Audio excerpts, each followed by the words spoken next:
West Denver.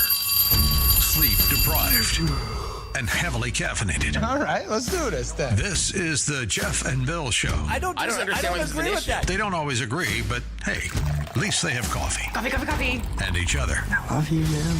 God help us. I want to bless him. We need all the help we can get. Now here's Jeff Hunt and Bill Thorpe. The Jeff and Bill Show on News Talk 710 KNUS.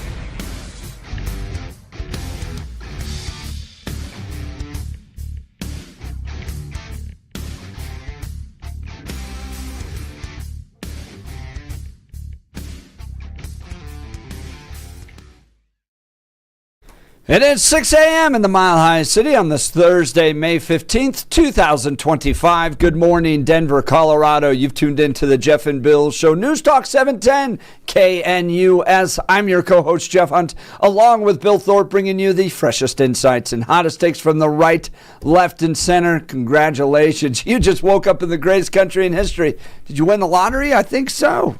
The lottery of life. You get to wake up in the United States of America. We got a whole lot to cover today, including birthright citizenship before the U.S. Supreme Court. Kelly Caulfield, Executive Director at Common Sense Institute, is going to join us on their latest report with regards to how Trump's executive order actions impact the mining industry in Colorado. Michelle Chandler, you remember this mom that put her knee into the back of the dude in the Nordstrom changing room that was trying to film her, caught him, put her knee down on him, held him there for 20 minutes until the police got there? Well, the case is wrapped up. He has been sentenced. She's going to join us with the latest in the 7 o'clock hour. Lindsay Dotko on what's happening in Jefferson County. Another teacher, this one charged with soliciting a minor for prostitution, is going to be joining. She's going to join us on what is happening in Jefferson County. Another problem with the school there. Yeah, I mean, when I was offered extra credit, it's also like assignments and book reads. You know, it wasn't a personal massage. That's a little weird. That might be what that is. That's why. I'm sorry, I couldn't help it. And then Trump's Middle East trip is just striking a totally different tone than what you would have seen under Bush and Obama. And a great piece in the Free Press. We'll be talking about Trump's grand strategy for the Middle East. So, lots to cover today. You're not going to want to miss any part of this show. But he's back. Blake Olson is back, and we were a little intrigued by Blake's trip to Trinidad via train and the new name change. Exactly. We're kind of hoping. And then Blake's live with us right now before we hit the little opener in case he wanted to share anything with us. No, I'm kidding. Blake, hey guys, how you doing? It's great to talk to you again. Oh, you're fantastic. Looking forward to the newscast coming up here on 710. I just want to see you run in heels. Trinidad. That's all. I just want to see you run around in heels.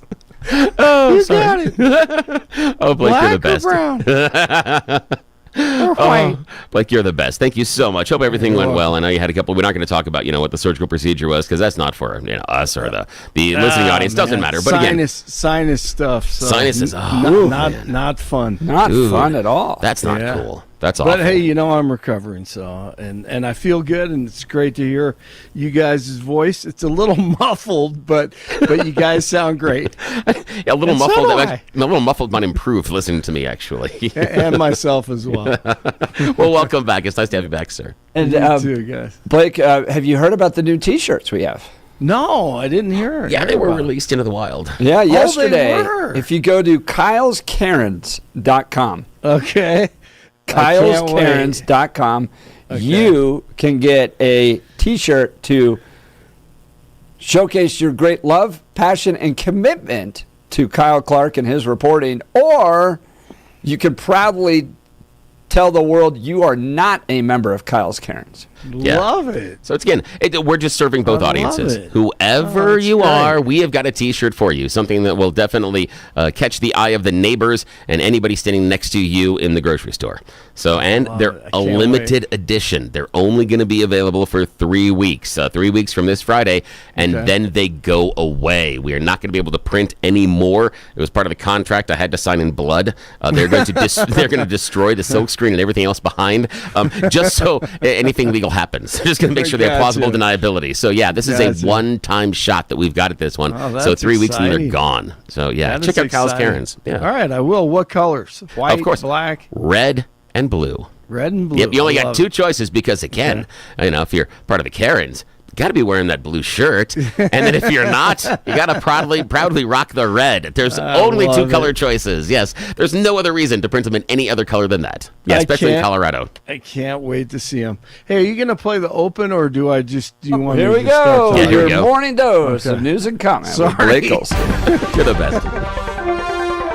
Blake Olson. Blake Olson, news and comment. Hey, good morning. I think it's Thursday, 43 and sunny in Denver, expecting a high of 67 today. The 7-10 5-day forecast coming up. Our top story.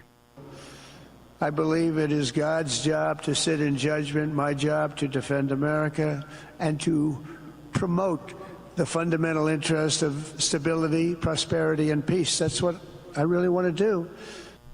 All right, this morning, 47, speaking to American troops in Qatar, and his Middle East trip wraps up today in the United Arab Emirates. Earlier this week, the State Department announced a proposed sale of over $1 billion worth of helicopters and F-16 fighter jets to the UAE. Wednesday, the White House said Trump signed agreements with Qatar that would generate an economic exchange worth at least $1.2 trillion. Last hour, 47 told the troops how much he appreciated them. And now we're going to defend America from all enemies, overcome all obstacles and dangers, and as one nation we're going to build a future of peace and prosperity for generations to come. Together we will stand strong, we will stand proud, we will live free, and we will fight, and win. The Supreme Court hears arguments today over President Trump's order to end birthright citizenship. The case before the High Court focuses on the scope with which lower courts can issue nationwide injunctions. U.S. News says top Iranian official says Tehran would forego highly enriched uranium in nuclear deal with DJT. The comments from a member of the Supreme Leader's inner circle appear to be the clearest public statements yet on Iran's willingness to reach an agreement with the U.S. Denver Mayor Johnston isn't ready to give up on using license plate cameras as a crime-fighting tool. Johnston defended the program Wednesday in an interview with KUSA. Johnston asked the city council to vote against the contract extension for the program last week, though he supports the use of the cameras. He said the decision will give his office time to address data privacy concerns with council members. The mayor said data gathered by technology is strictly controlled with requests from other agencies handled on a case-by-case basis. He also said the data cannot be used by federal agencies trying to track down illegal immigrants. Okay. A man is dead after an officer-involved shooting in Greeley. The man died around 2:30 on Wednesday afternoon in the 1900 block of 2nd Street. He was allegedly swinging a knife at passing cars in the area. Investigators say the man was shot after he began moving rapidly toward an officer while still carrying the knife. News brought to you by Lair Fireplace and Patio, Denver's premier source for everything fireplace, patio, and grills, locally owned and operated since 1954, online at lairfireplacepatio.com. Game 6 tonight, Nuggets facing elimination. OKC leads 3-2. The Nuggets have to win tonight in order to force a Game 7. And the PGA Championship tees off this morning. 41 in North Glen, 40 in Englewood, 43 in Denver. Jeff and Billy continue. You sort of remind me a little bit of each other, if you want to know the truth. They're both tall, handsome guys that happen to be very smart. Blake Olson, News Talk 710 KNUS. All right, joining the Jeff and Bill Show. Clearing skies for Thursday morning. Appreciate that, Blake. Joining the Jeff and Bill Show now, John Decker, White House correspondent. President Trump's attempt to restrict automatic birthright citizenship arrives at the Supreme Court today. White House correspondent John Decker will be in the Supreme Court chambers for the case. He joins us now to give us some insight. Good morning, John. Hey, good morning. I'm heading to the Supreme Court as we speak. Those oral arguments get underway 10 a.m. Eastern Time. That's 8 a.m. for you. And this is a big issue for the court to take up. What the focus is today is what happened. Let's go back in time. The president, his very first day in office of his second term, he signed an executive order that would do away with so-called birthright citizenship, challenged in the federal courts, and 3 separate federal judges in 3 different districts have put that executive order on hold. They've issued what's called nationwide injunctions. And the issue before the Supreme Court is, was that proper for a single federal judge to issue a nationwide injunction as opposed to an injunction just impacting the parties that brought the case in the first place? I think down the road the Supreme Court will take up this issue specifically about the president's executive order doing away with birthright citizenship. And that's a right that many legal scholars will tell you is enshrined in the 14th Amendment of the Constitution. But that's for a later date. Today, it's what is the extent of the power of federal district court judges.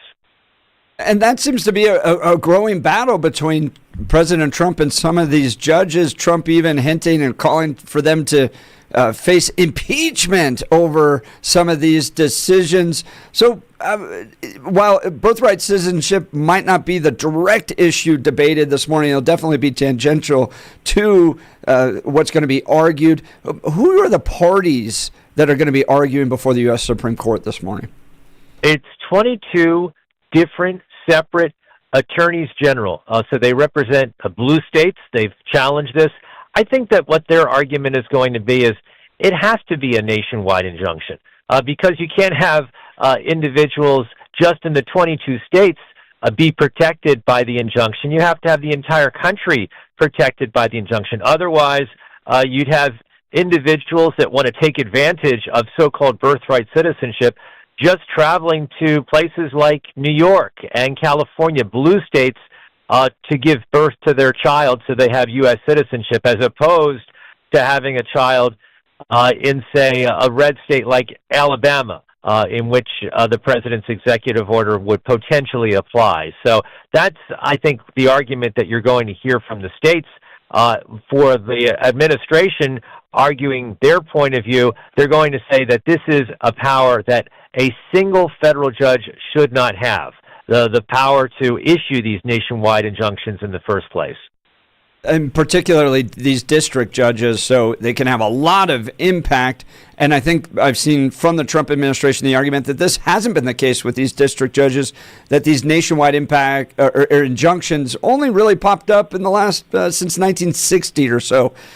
So I imagine that'll be kind of the argument on their side. Now, did conservatives complain about these injunctions when they were filing them against these lawsuits against President Obama, for instance? Have both sides used the idea of a nationwide injunction? You raise an excellent point. So this isn't anything new. It's not anything new just with Donald Trump. Barack Obama complained about the awesome power of federal judges. Joe Biden complained about it. You remember when he tried to wipe away all of that student loan debt through executive actions? Well, it was a single federal judge that said, wait a second, you can't do that just by an executive order, and he issued a nationwide injunction. So it's impacted Republican presidents, it's impacted Democratic presidents. It's not just something that has focused exclusively on Donald Trump. That's John Decker, White House correspondent. John, I know you got to run. One last question. Will we expect to hear a decision now, later in the spring? When would we hear from the Supreme Court with regards to today's oral argument? Here we are in mid-May for this oral argument. The court's current term ends next month, the end of June, and that's when we're likely to get a decision from the Supreme Court by the end of next month. Fantastic reporting. John Decker, White House correspondent, on his way to the U.S. Supreme Court chambers to listen to oral arguments with regards to birthright citizenship as a tangential issue to executive orders and decisions coming from judges and their nationwide impact. John, great reporting. Thank you for taking time to join the Jeff and Bill Show. Thank you, sir. Thank you. Absolutely. Bye-bye. I always like the way he wraps up. I do too. Bye-bye. I cut him off early because normally I just try to cut off because I'm worried that he'll get the click or anything else. But then once I found out he says bye-bye, I'm like, oh, we got to have that every time. It's just nice. He probably leaves the house that way too. Yeah, Say exactly. to the wife and kids. Yeah. Bye-bye. Oh, that's fantastic. That was really cool. So we probably won't get a clear decision on birthright citizenship today because it's kind of tangential to the actual argument that's taking place. Can a district judge invoke a nationwide injunction on an order? Do they have that power? How does this interact with executive orders? All of that. But I do have up on X a poll.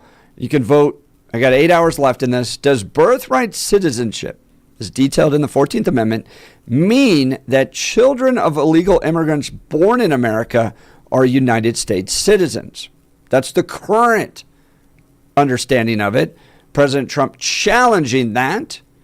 And the vote total right now, 85% to 15%. No. Birthright citizenship, as detailed in the 14th Amendment, does not mean that's crazy. That illegal immigrants born in America are United States citizens. That's interesting. I find that interesting because, and what I find interesting about that is this is normally the group that is about read the Constitution. I've got my pocket Constitution. We need to look at the intent of the founders and the Constitution. And based on my reading of it, on the nouns that are used, it absolutely is written to cross over into anyone that is on American soil and gives birth and then has a baby. Now, that person is covered. And it has to do with the nouns they use, where it goes back and forth between references to citizens and references to people. And they talk about people being citizens, not citizens giving birth to citizens. They change the noun. And the noun is too inclusive, in my opinion, to only, on a regular interpretation, to only mean people that are naturalized citizens of the U.S. Because if it was written to be that way, they would have written it that way. But because they use the broader term of people in those instances, it means people, not based on borders. That's going to be the difficulty. But again, those of you that have your pocket Constitution, I find it interesting, this interpretation at this point, especially when you talk about the originalism. That's interesting. So the argument on the other side, which I find compelling, here's the phrase, Section 1, 14th Amendment. All persons born or naturalized in the United States and subject to the jurisdiction thereof are citizens of the United States and the state wherein they reside. So the argument that comes from Trump and other conservatives, and I imagine 85% of the folks that agreed with that poll, is that the original intent of this was to deal with slaves and their children. Right? The 14th Amendment was a response to the Dred Scott U.S. Supreme Court decision, and so this was about guaranteeing that slaves that had been transported here from other countries and the children they had were United States citizens. When this was passed, nobody could conceive of millions of people coming into this country illegally and therefore having the right to have children here and making them U.S. citizens simply because they were born on this side of a border. And they also point out that most countries in the world do not have this type of birthright citizenship. This is actually quite rare. So, original intent, slaves and their children. All persons that happen to come here, if you're traveling from Saudi Arabia, for instance, and you come here for a vacation and happen to have a child prematurely, is that child whose both parents might be from Saudi Arabia, who just happened to be here on a vacation and you had a child premature or something, that child now gets all privileges of becoming a United States citizen? I don't know. But then part of the challenge and question could be, well, clarify it with an amendment or with a law passed through Congress? Do you need the U.S. Supreme Court to do that, or an executive order to challenge that? So we'd love to hear from you, 303-696-1971, or text us on the Dan Caplis Law text line at 720-819-5115, 720-819-5115. Again, the phone line 303-696-1971. Do you believe birthright citizenship, as it's defined in the 14th Amendment, grants illegal aliens that have crossed the border the ability to have children in America that become U.S. citizens? Should it be changed? We'd love to hear from you. Now it's time for some weather. Bill? Your 7:10 5-day forecast. Clearing skies for Thursday morning. Temps dropping to the mid-40s. Then with sunshine, should see upper 60s, low 70s Thursday with breezy northwest winds. Lows mid-40s and partly cloudy for Thursday night. Friday and the weekend will have our sunshine. Highs low and mid-70s. Couple showers possible, but heavier rains not expected. Lows through the weekend, middle and upper 40s. Weather brought to you by Colorado's Best Roofing, reminding you to protect your home from the harsh Colorado weather. Schedule your free no-obligation roof inspection at roofingcolorado.com. Meteorologist Don Watzel in the 710 KNUS Weather Center.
Welcome back to the Jeff and Bill Show. So, before the U.S. Supreme Court today is a discussion about judges and whether or not these district judges can implement these nationwide injunctions. Now, this wasn't a practice in the legal system until I think the 1950s or 60s, and has now become a regular occurrence where some district judge in one state can now all of a sudden implement a nationwide injunction.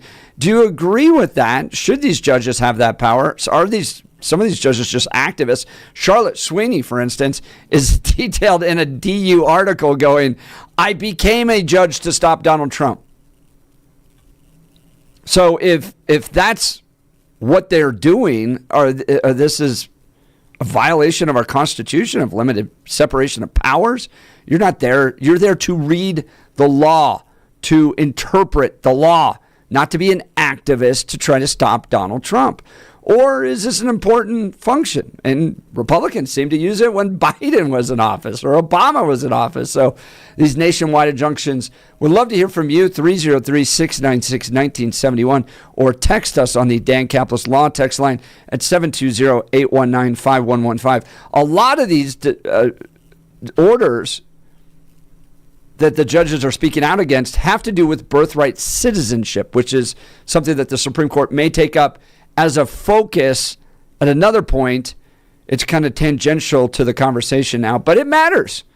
Should you be able to, according to the 14th Amendment, just step on to the beaches of the United States of America, have a baby, and that child gets all the rights and privileges that come with being a United States citizen? Is that what the intent was when the 14th Amendment was written? And does original intent matter? Or do you have to follow the words clearly at all times in all circumstances? Bill, your thoughts? Yeah, I think the intent was to cover everybody. And even though if it was written just to cover the slaves at the time, they were saying that anyone who may not have been afforded citizenship but gives birth here, their child is a citizen. So I think that covers, even as uncomfortable as it makes some people, illegal immigrants. And the idea of, subject to the jurisdiction thereof, that all people that are here in the U.S. are subject to the jurisdiction, unless you have diplomatic license plates. Then you can do whatever the hell you want.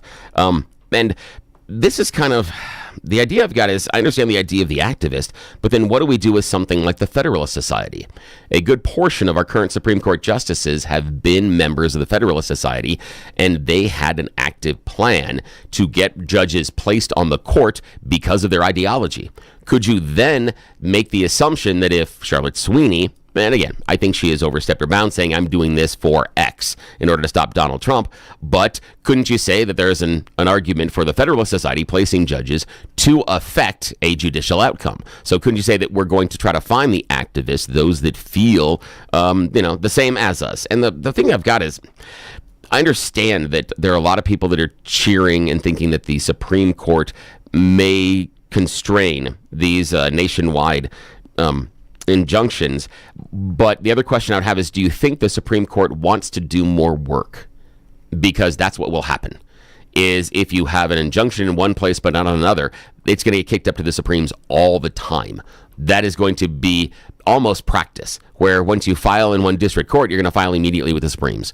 And that's what the thing's going to happen, is if the Supreme Court is going to constrain the power of the feds to kind of pause some of the legal action and kind of let this work through the court system, then you've got kind of an issue. Because normally the injunctions are about, while the case is going on, we are going to stop X from happening. Not saying that the judge is making a law that you can't do X, but they're saying that while we are adjudicating the case, we are not going to allow this to happen for some other reason. And normally you have to make a claim as to why that can't happen. The Mifepristone injunction, it was nationwide. That was, we think this is illegal and we don't want anybody else to have access to the illegal stuff while we are adjudicating whether or not it's illegal. And that seems fair. That if you were like, well, I don't know if we think that this crime is illegal, but let's just let everybody go around doing the crime until we decide. How about not? How about we don't let them do the crime, and then we decide whether or not it is a crime, then we can go back to it. It seems to err on that side. So that would be the question that I've got, is kind of how much time do we want the Supreme Court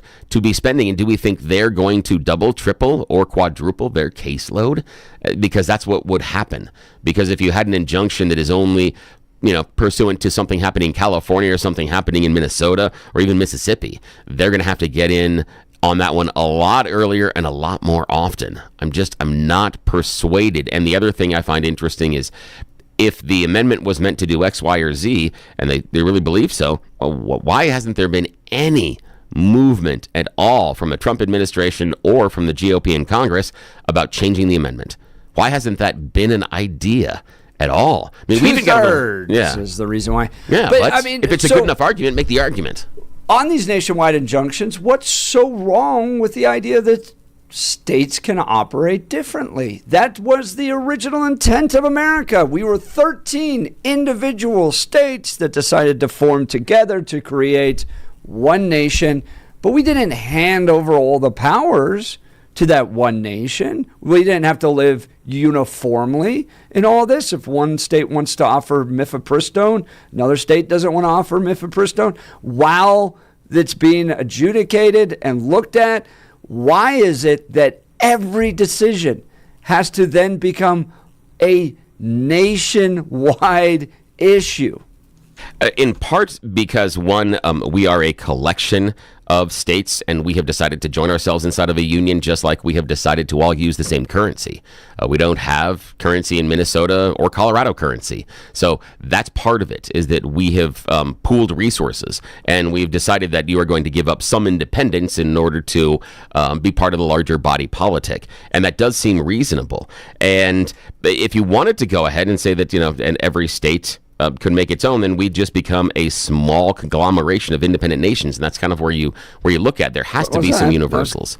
But kind of the intent of the founding. It was not the idea that we were. I mean, that's why it was so unique that we came together. We were essentially 13 little independent nations. Yeah, and that's came together as one. That's the Federalist Papers. Yeah, that's the argument. And so to say that every decision, therefore, has to be sweeping, and these judges get to make sweeping national decisions. I'm looking this up. The emergence of nationwide injunctions really didn't take place until the 1960s. So the United States operated just fine. Now, perhaps, Bill, this is just a hearkening back to a complaint that you and I often talk about and agree on. Congress doesn't do its job. Yeah. All right. So you have the executive and you have the judiciary fighting back and forth on these issues. Congress is nowhere to be found. The actual people that can write and debate these laws, nowhere to be found. Yeah, the group that is allowed to actually make the laws don't want to make the laws and don't want to make the amendments either.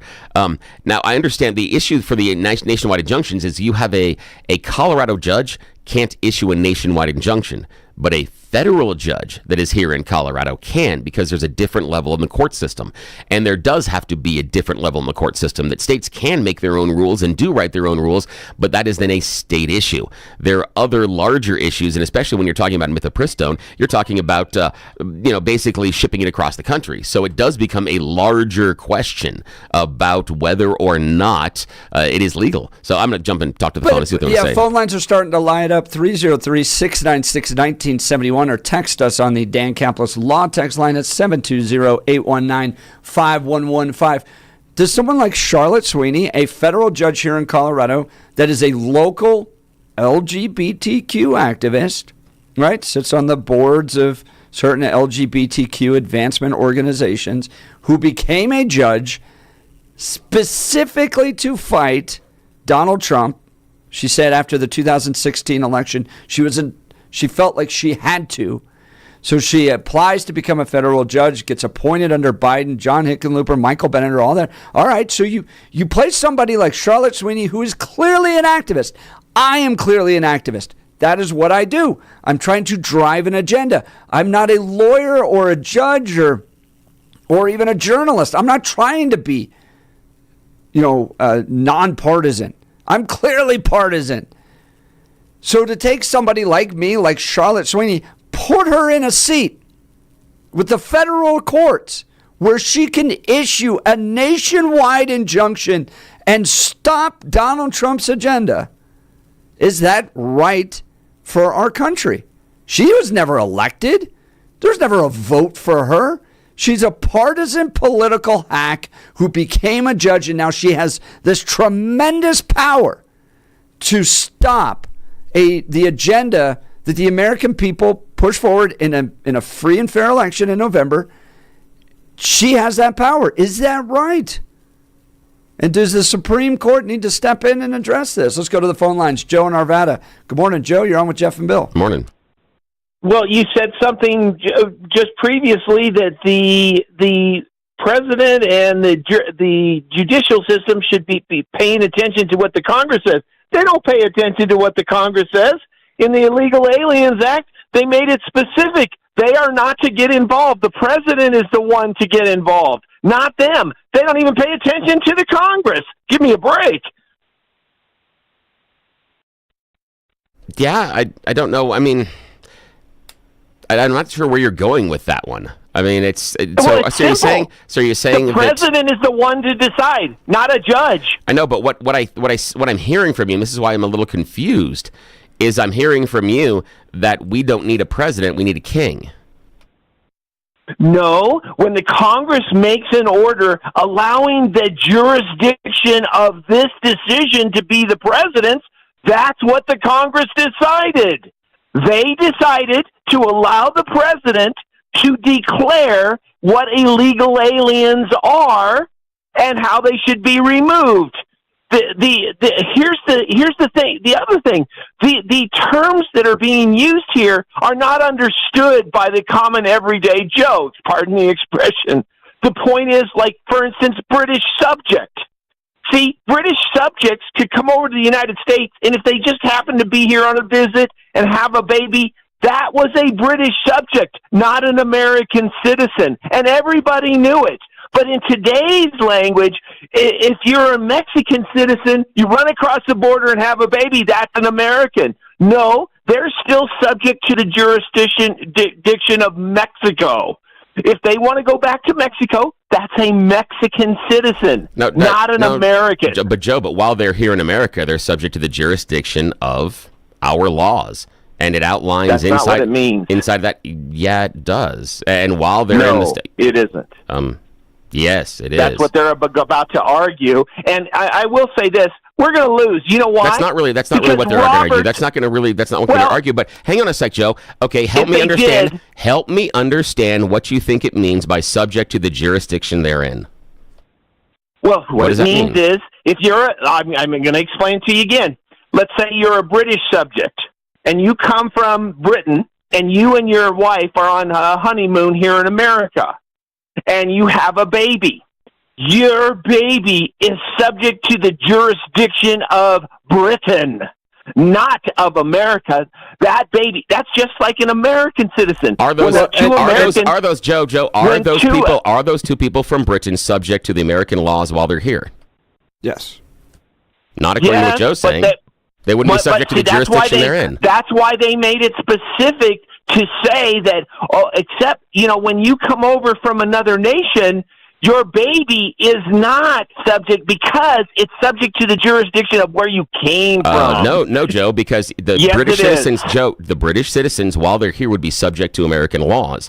And inside of that amendment, it outlines citizens, Joe. But they made an exception. It outlines citizens and those subject to the jurisdiction within. What they tried to do, Billy, is make an exception. Billy? No, Joe, they're not. They cut out the exception. Joe, they cut out the exception saying that, no, Joe, hang on. Let me ask you a question. Hold on a sec. They cut out the exception saying that if you are a citizen of another nation, it doesn't mean you get to come here and not obey our laws. Let me ask you a question then. Sure. If two Americans go to, let's just pick any country, Tanzania, and they have a baby. Yeah. Now, the Tanzanian government says, now that's a Tanzanian baby. You can't take the baby from here. Why is it that Americans have the jurisdiction in Tanzania to say, that baby's coming back home here to America? Why? Your premise is incorrect and deeply, deeply flawed because you are giving... No, it isn't. Joe, you're giving government the possession of the individual. Yeah, I know you think it's cute and you laugh, but you just you don't understand. Joe, listen to me. You just said the Kensington government can take possession of that baby and say, no, you can't leave because you're now a citizen here. The government doesn't possess the individual. Your entire premise on that question is so deeply flawed. According to your logic, the baby is now subject to the jurisdiction of Tanzania, and if their laws say the baby stays here, that's what their laws say. That's what you're saying. Yeah, if the laws said that, but the baby, show me where the country is taking possession of the individual. And here in America, their laws say it, Joe, you're saying that they're subject to the jurisdiction thereof. Yes, right? Joe. Yes, Joe. Because guess what? If you go to Egypt and you're a female, you're not allowed to drive. Even though you're an American citizen and have the ability to drive in America, you are subject to the jurisdiction of the laws of the country you are in. And the laws in America say that if you are the subject of another country and have a baby here, that baby is considered an American citizen. It can't hold dual citizenship. Your entire premise is flawed, Joe. You don't understand the terms. What is a natural born citizen then, Billy? All right. We're debating an amendment that was passed a long, long time ago. Why not? And I actually think that unlike maybe Second Amendment or abortion issues or other, I actually think that there's generally enough agreement among Americans that maybe just crossing the border and dropping a baby into America all of a sudden makes it a United States citizen should be addressed. Why not just clarify with a new law from Congress or passing a new amendment? Agreed, but the judges will not follow the law. It's been obviously shown that when there's a law they don't like, what they do is make a national injunction. And what we really need, Joe, is then a king. I appreciate the phone call, because that's what we're back to the beginning, that Joe just wants a king, that he thinks that Congress and the judiciary is an impediment to the great leader. And we all should honor the great leader, dear leader, and understand that he gets to make the rules. That's fine. It's like we're just parsing like intent and these particular words when we could just write a new law. And I actually think you might get Americans to go, you know what? Most countries don't do this birthright citizenship. It's probably not right for us. Let's just clarify it. Pass it now. Let's go to Jacqueline in Nebraska. Good morning, Jacqueline. You're on with Jeff and Bill. Morning. Well, good morning, guys. I'm a little nasal this morning. We've had a lot of bad weather during the night. Oh, so sorry. My mother was a war bride. She married Dad in 1946. Dad got to come home at the end of the war. She could not come. She had to get a visa. It took her about 2 years to get a visa. During that time, my mother had a baby, my older sister. My older sister could not come to the United States without a visa. She couldn't travel with Mother without a visa. So it took her about 4 years. This is after World War II. The country was badly beaten. Took a long time to get a visa for her. Within that time, I was born, when Mom got here, I was born to an English citizen and an American soldier. I was a United States citizen born on American soil. It took my mother 13 years. My sister took it almost 6 years for her to come over here after she was born, and she couldn't travel alone. She had to come with an aunt, so my aunt had to get a visa. She came. But what I'm simply saying is this.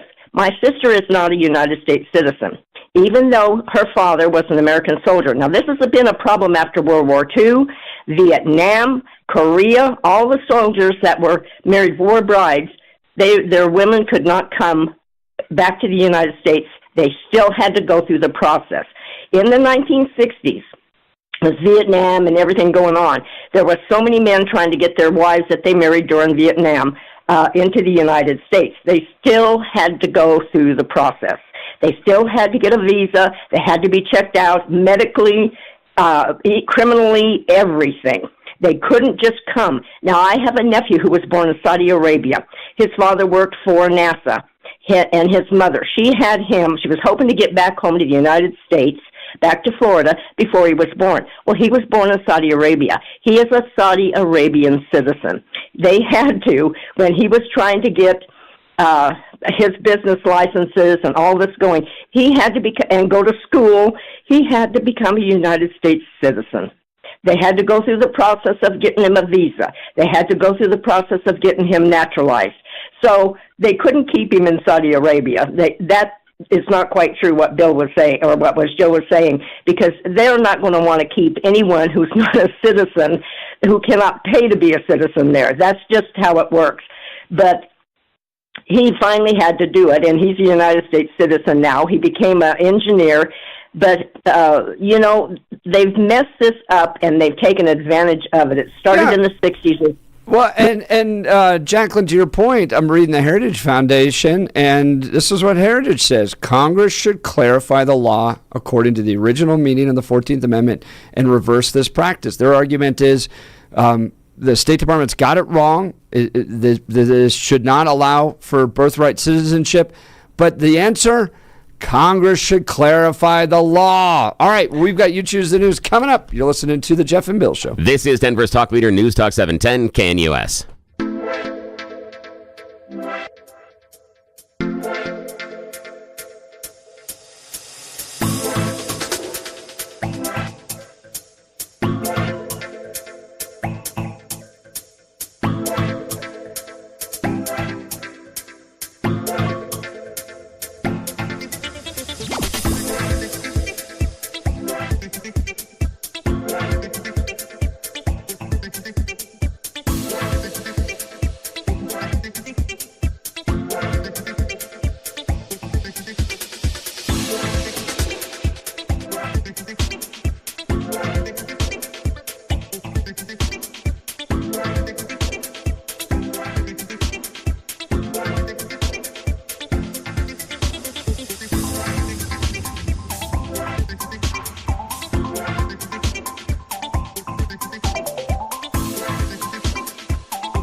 Welcome back to the Jeff and Bill Show. It's that time of the morning. We like to give you a little festive fun.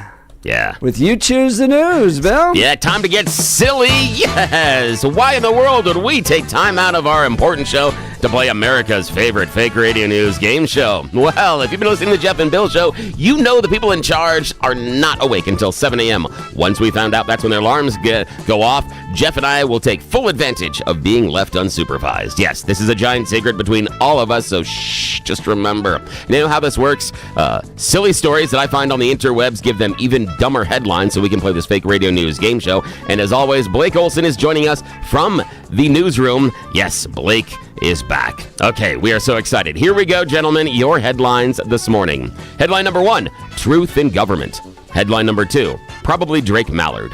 Headline number 3, Bueller. And headline number 4, but do they have Bud Light? Mr. Hunt, your choice. Bueller. Yes. Bueller. In a scene reminiscent of high school chemistry class, several congressional representatives were caught napping during a committee hearing yesterday. Little awkward when one of them was asked a question and he responded, what? Yeah, they were caught sleeping, and it went somewhat viral, especially a little nappy time music behind it. But unlike students who are required to attend class, these, remind you, are representatives that actively sought election to serve their constituents. And they decided their job was so important, they napped during an important meeting. Yes. This is the crazy part. Imagine Jeff, Blake, myself. We're in a meeting having to do with work, and you fall asleep. You're fired at the end of the meeting.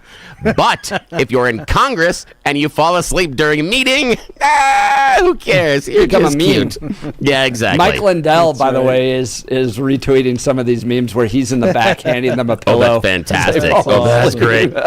And just in case you were looking at it, it was 2 Democrats and 1 Republican that were caught. So both sides were doing the nappy time. Yes. That's right. Again, if you'd fall asleep in Bill, a meeting at work, you proving our get fired. point that Congress ain't doing jack. They aren't. Again, it's exactly what Jeff is saying. And I would put a pin in that one because their job is so important and so demanding they can fall asleep during committee meetings and hearings and nothing happens. Anyone listening to the show would get fired. At least some sort of suspension or disciplinary hearing. Here, you're just going to cash your Granger paycheck. disappeared for like 6 months. Yeah. And they found her in a nursing home. Yeah. Nobody noticed. Jeez. All right. It's ridiculous. And we wonder why we can't pass the amendments we're talking about. All righty. Blake Olson, sir. Truth in government, probably Drake Mallard, but do they have Bud Light? Stay with the theme, truth in government. Truth in government. Hey, very rarely do we get someone in government actually speaking the truth, but that happened just the other day with Health Secretary Robert F. Kennedy Jr. He told Wisconsin Democrat Mark Pocan, don't listen to me. In fact, nobody in the country should be listening to me. He said, he reiterated, quote, I don't want to seem like I'm being evasive, but I don't think people should be taking medical advice from me.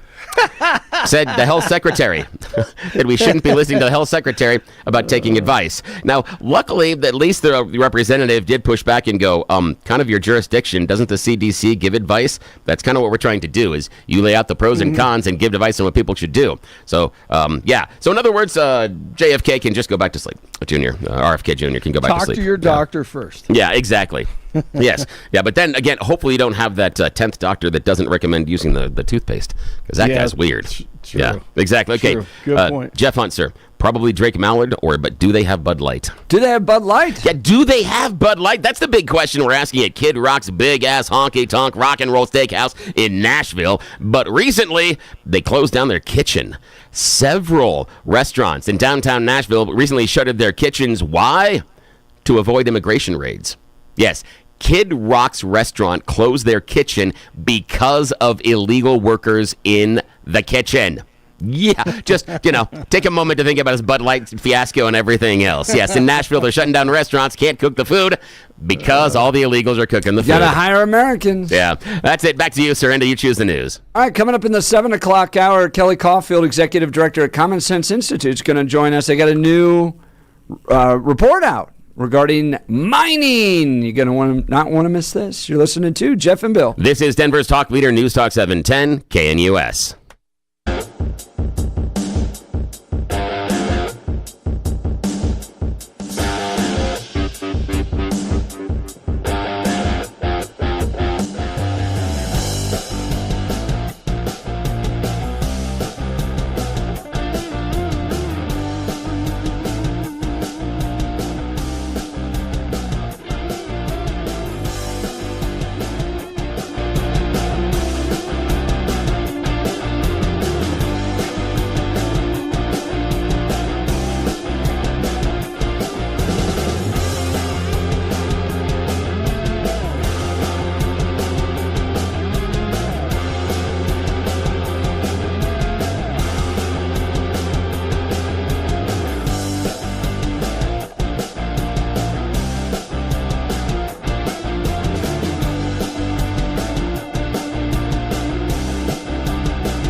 Well, it's 7 a.m. in the Mile High City on this Thursday, May 15th, 2025. Good morning, Denver, Colorado. You've tuned in to the Jeff and Bill Show and T-shirt salesman. We're going to talk about this at the top of every hour. We've got some T-shirts if you're interested, depending on your love or hate relationship with Kyle Clark. Yeah, we decided to print fan T-shirts.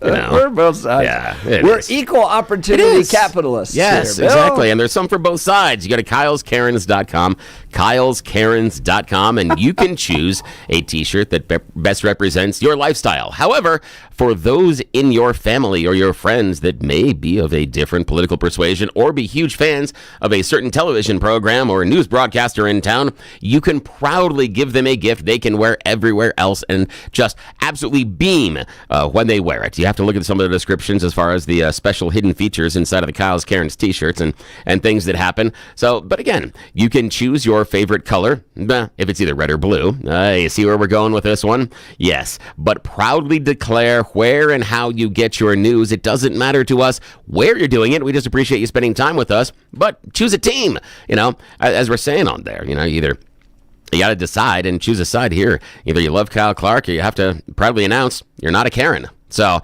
make a choice. Again, it all stems from our noticing that when Kyle Clark would either retweet or comment on us, a whole army of people came with him. It wasn't just a guy.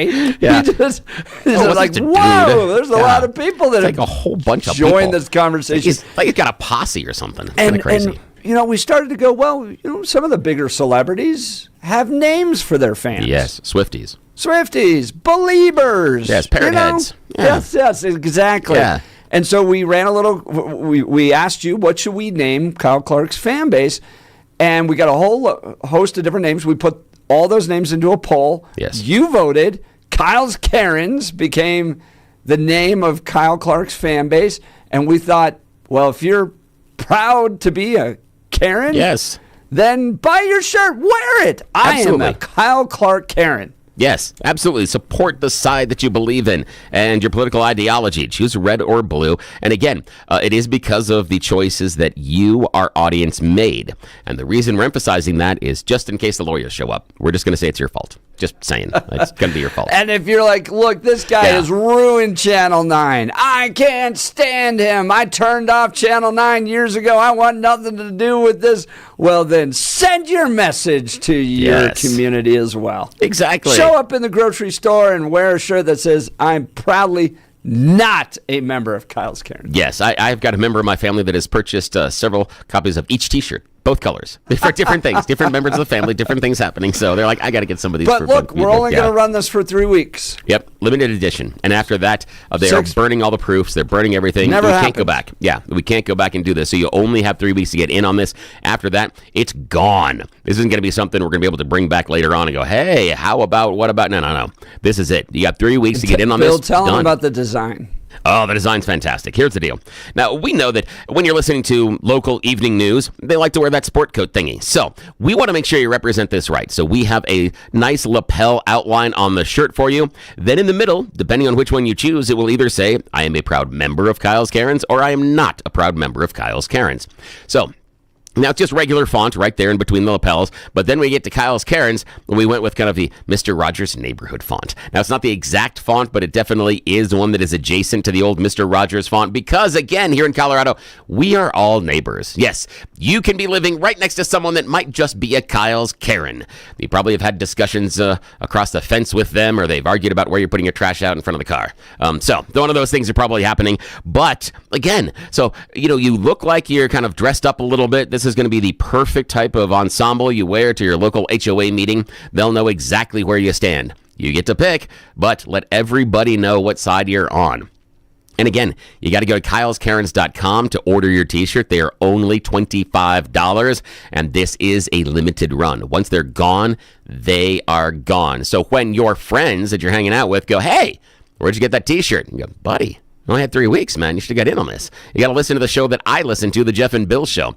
And if this goes well, we might be able to do this a little bit quicker in the future because we kind of got the process down. And maybe if you guys show up and show out and buy enough of the T-shirts, we'll do this again for some other fun things. We've got some ideas cooking in the background, but we'll see how this goes first. Coming up after News and Comment with Blake Olson, Kelly Caulfield's going to join us, Executive Director of the Common Sense Institute. They've got a new research publication out on Trump's executive actions and extraction, how the economic order or executive orders are impacting the economics of mineral development in the West. You're not going to want to miss this conversation. Now it's time for your News and Comment with Blake Olson. Blake Olson. Blake Olson, News and Comment. Good morning. It is Thursday, 45 and sunny in Denver, expecting a high of 67 today. The 7-10 5-day forecast is coming up. Our top story. And restoring the strong and fierce spirit of the American warrior, the American fighter. This morning, the president speaking to American troops in Qatar. His Middle East trip wraps up in the United Arab Emirates. On Wednesday, the White House said that Trump signed agreements with Qatar that would generate an economic exchange worth at least $1.2 trillion. This morning, he wanted the troops to know how much he appreciated them.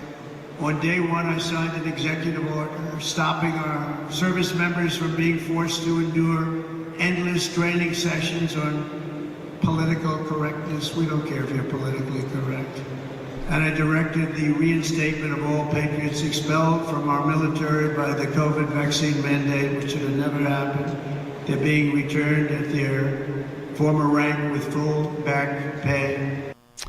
U.S. News says that a top Iranian official says Tehran would forego highly enriched uranium in a nuclear deal with DJT. The comments from a member of the Supreme Leader's inner circle appear to be the clearest public statements yet on Iran's willingness to reach an agreement with the U.S.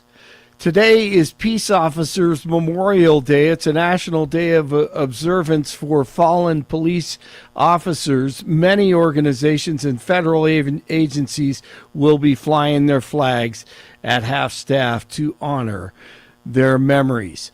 The Supreme Court hears arguments today over DJT's order to end birthright citizenship. The case before the High Court focuses on the scope with which lower courts can issue nationwide injunctions. NBC News correspondent John Decker was headed to the Supreme Court last hour, and he joined Jeff and Billy.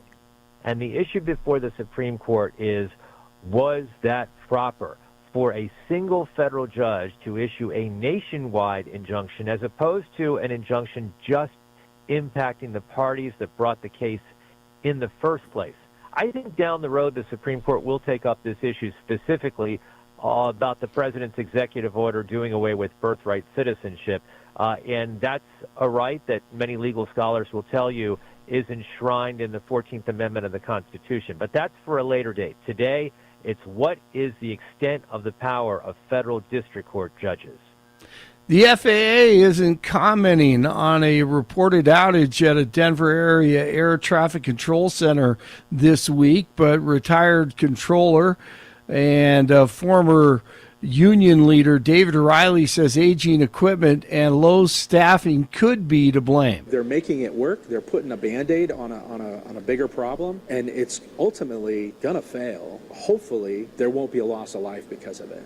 KMGH says the outage happened Monday around 2 o'clock in the afternoon, leaving 15 to 20 aircraft unable to communicate with air traffic control as they approach DIA. The report indicates that several radio frequencies at the air traffic control center in Longmont are currently out of service, most likely due to aging equipment. The outage lasted several minutes, with controllers eventually using a backup frequency to restore contact. No reason for the outage has been given. After a girl was allegedly abused and held captive for years, charges are being filed against a New York couple. Prosecutors say 38-year-old Brenda Spencer and 41-year-old Brandon Mosley, whose relation to the girl is unclear, allegedly pulled her out of school in 2018 when she was in 6th grade. According to authorities now, she is 18 years old and escaped last week and ran to a neighbor's house for help. Amazing. Game 6, Nuggets facing elimination tonight. Oklahoma City leads 3-2. Denver has to win this evening to force a Game 7. PGA Championship tees off this morning in Charlotte. 44 in Aurora, 42 in Littleton, 45 in Denver. Jeff and Billy continue. The terms that are being used here are not understood by the common everyday Joe. Pardon the expression. Blake Olson, News Talk 710 KNUS. Your 710 5-day forecast. Clearing skies for Thursday morning. Temps dropping to the mid-40s. Then with sunshine, should see upper 60s, low 70s Thursday with breezy northwest winds. Lows mid-40s and partly cloudy for Thursday night. Friday and the weekend we'll have our sunshine. Highs low and mid-70s. Couple showers possible, but heavier rains not expected. Lows through the weekend, middle and upper 40s. Weather brought to you by Colorado's Best Roofing, reminding you to protect your home from the harsh Colorado weather. Schedule your free, no-obligation roof inspection at roofingcolorado.com. Meteorologist Don Watzel in the 710 KNUS Weather Center.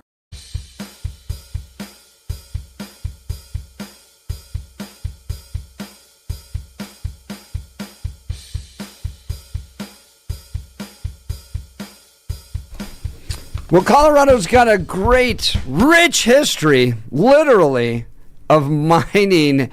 And we don't think about it too much here on the Front Range because, look, we're kind of, separated from it. But it really matters to Colorado. It matters to jobs and industry. And especially if you get into the history of Colorado.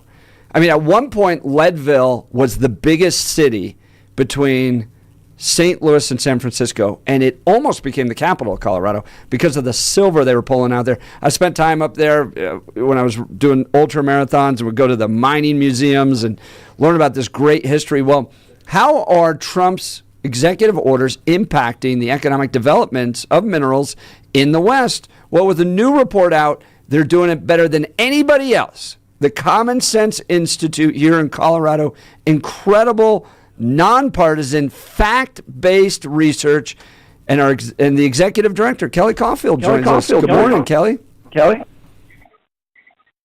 Happy, Jeff.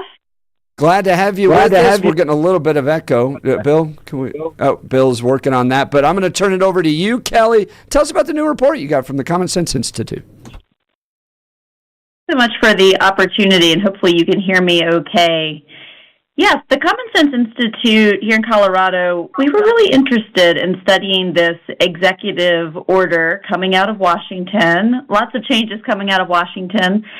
This one was really interesting, though, because this one is designed to boost U.S. production of critical minerals, which is really important, and that helps to address a variety of national security risks that I think our country is feeling right now. And if there's a way that we can mine more critical minerals here domestically in the U.S., we really thought the West could see some major economic implications, some positive numbers around that. So we wanted to study what would be the impact to Colorado, to Wyoming, and to Arizona. Yeah, let's talk about that impact. What'd you learn? So we used our economic modeling to really dig into the data, and the way we looked at it in Colorado was interesting. We wanted to first focus on what would be the economic benefit if we just did some additional mining in just one operation. So we looked in the Uravan mineral belt area, and that's close to Durango in southwestern Colorado. And we wanted to better understand what would be the economic impact of just additional mining in this single mine. And when we looked at that, we saw impressive results. We saw over 3,700 jobs being created and nearly $1 billion in state GDP. So I think there's some positive news there.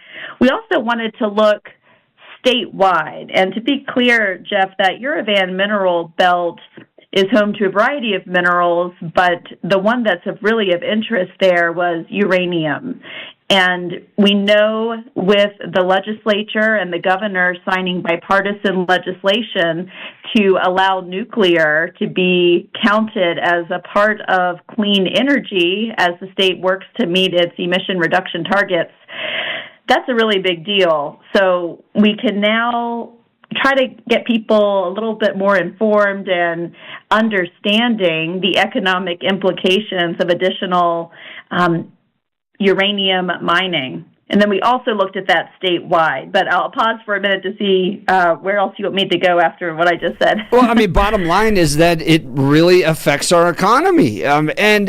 Look, we have this rich history of mining, and I think people are kind of concerned about the environmental impacts. We remember the Gold King mine disaster, but that came from the EPA digging around in an old abandoned mine, and then all of a sudden all the sludge pouring out and then damaging the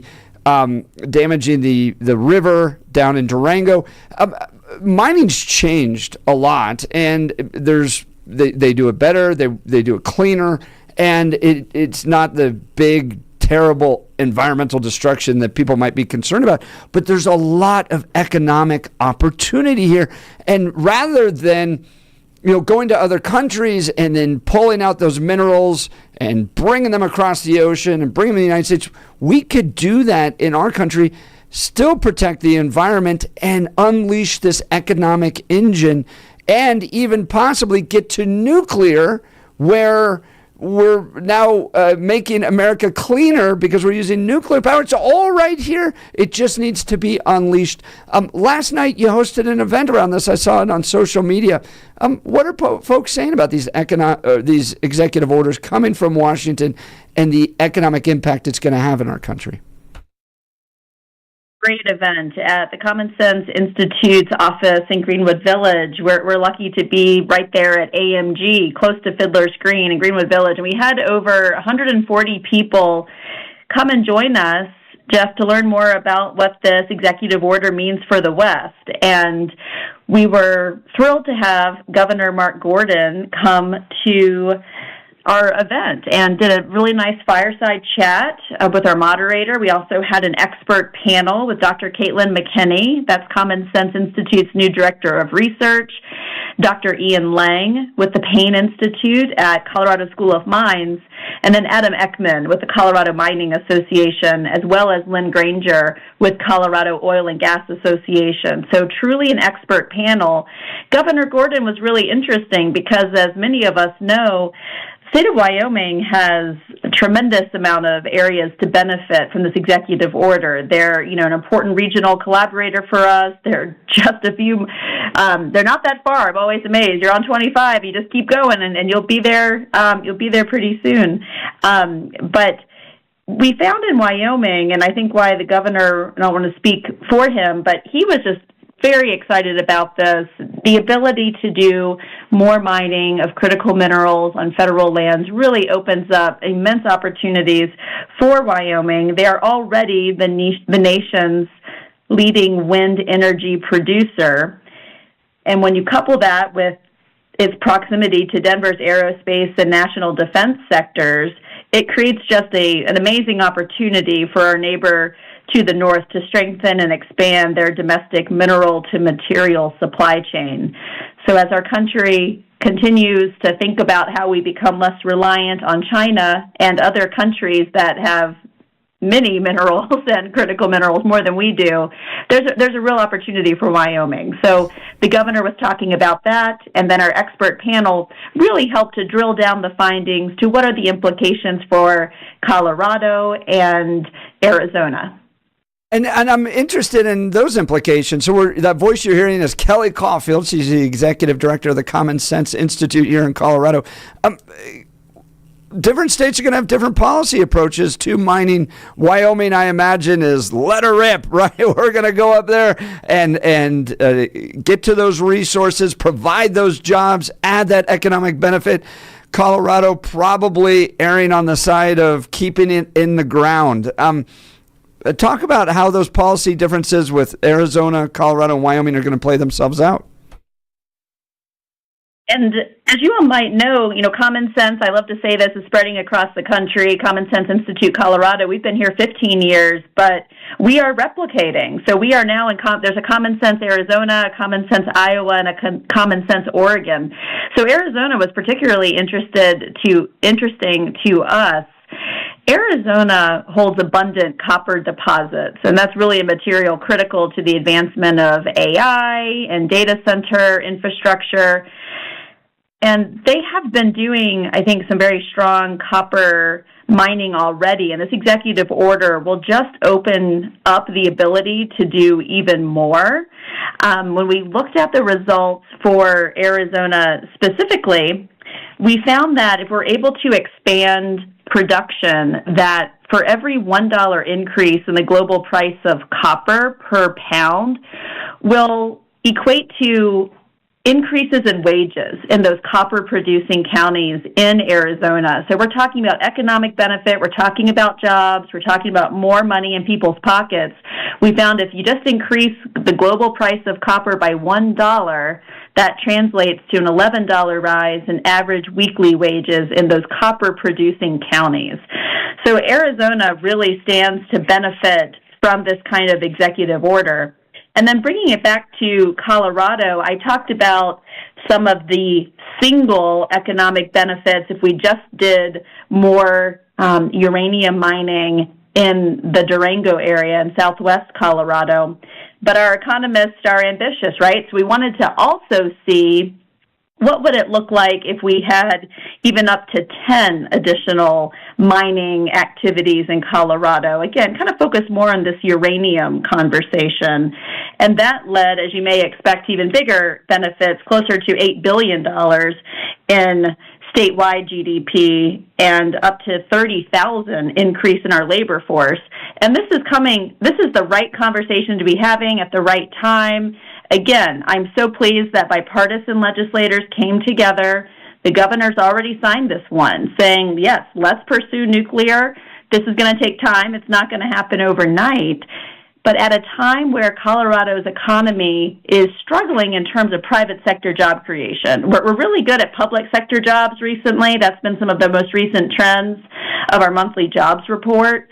But we need to see more private sector growth. That's critical to GDP and other economic metrics. So to see that mining can lead to good jobs is something that we hope policymakers will continue to focus on and see as a real win with this executive order. Well, and I think we miss out on this great history that helped put Colorado on the map, literally, was mining, because we live down here on the Front Range and we might just get up to the mountains to ski. But you get to some of those smaller, older mining towns that used to really boom, like the great history that Leadville had at one point. Like I mentioned, used to be the biggest city between St. Louis and San Francisco at one point. They've got this great national mining museums up there. This brought a lot of jobs, a lot of wealth. And now with technology, you can do mining in a way that's not going to destroy all of the environment that we enjoy in Colorado. So it's not an either or. It can be a both and. You can go up to the mountains and enjoy the beauty of the mountains. You can go ski and all those fun outdoor activities. And we can still do economic development up there that will bring jobs, tax revenue to the state.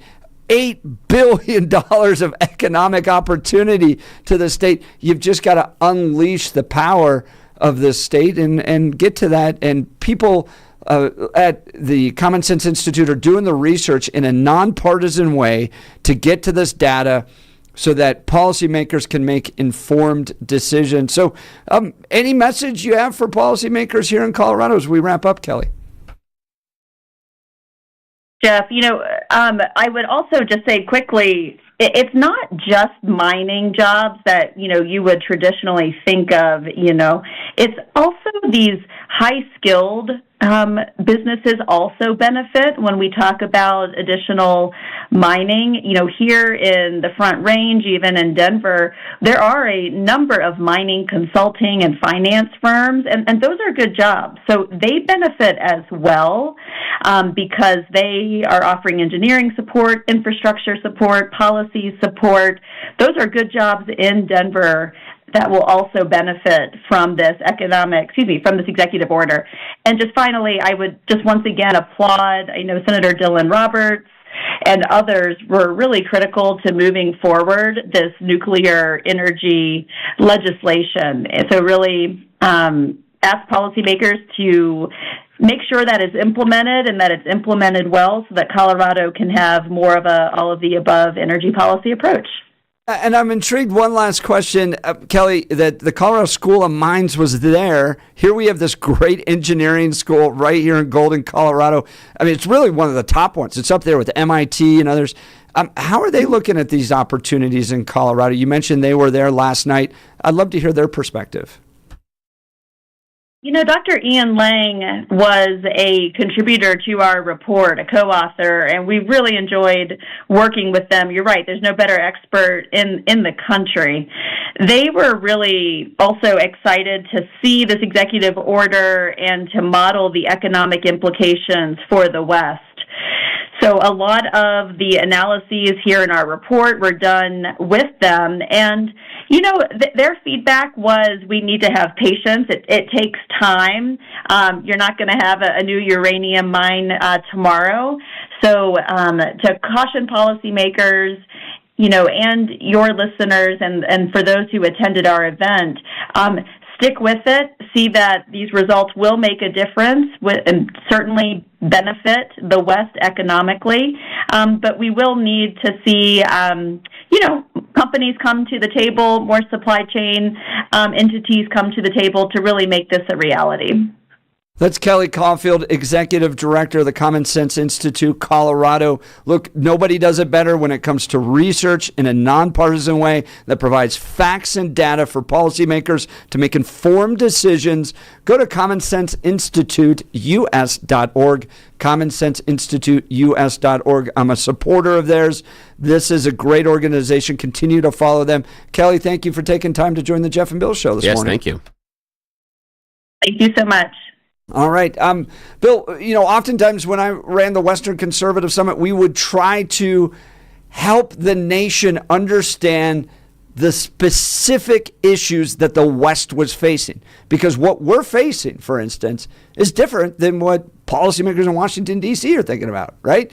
They're not thinking about mining. There's no mining going up, but it's really big here. And the opportunity impact there, or the opportunity, the economic opportunity here is really, really big when you look at our history. I mean, when silver was coming out of Leadville, it made billionaires. Billionaires. Yeah, Horace Tabor, the whole Tabor Center downtown, all of that comes from there. Yeah, and then they were talking about different minerals and different metals, but I like mining. I think that it is it's a good economic builder. There are going to be some problems that we have here in Colorado. One is going to just be public perception on it, because the vast majority, as you outlined in our conversation, luckily with Kelly, that the vast majority of the average person's interaction with mining is going to be about mining disasters. It's going to be about things that go wrong. Gold King Mine, and the Yellow River, which, by the way, again, caused by the EPA.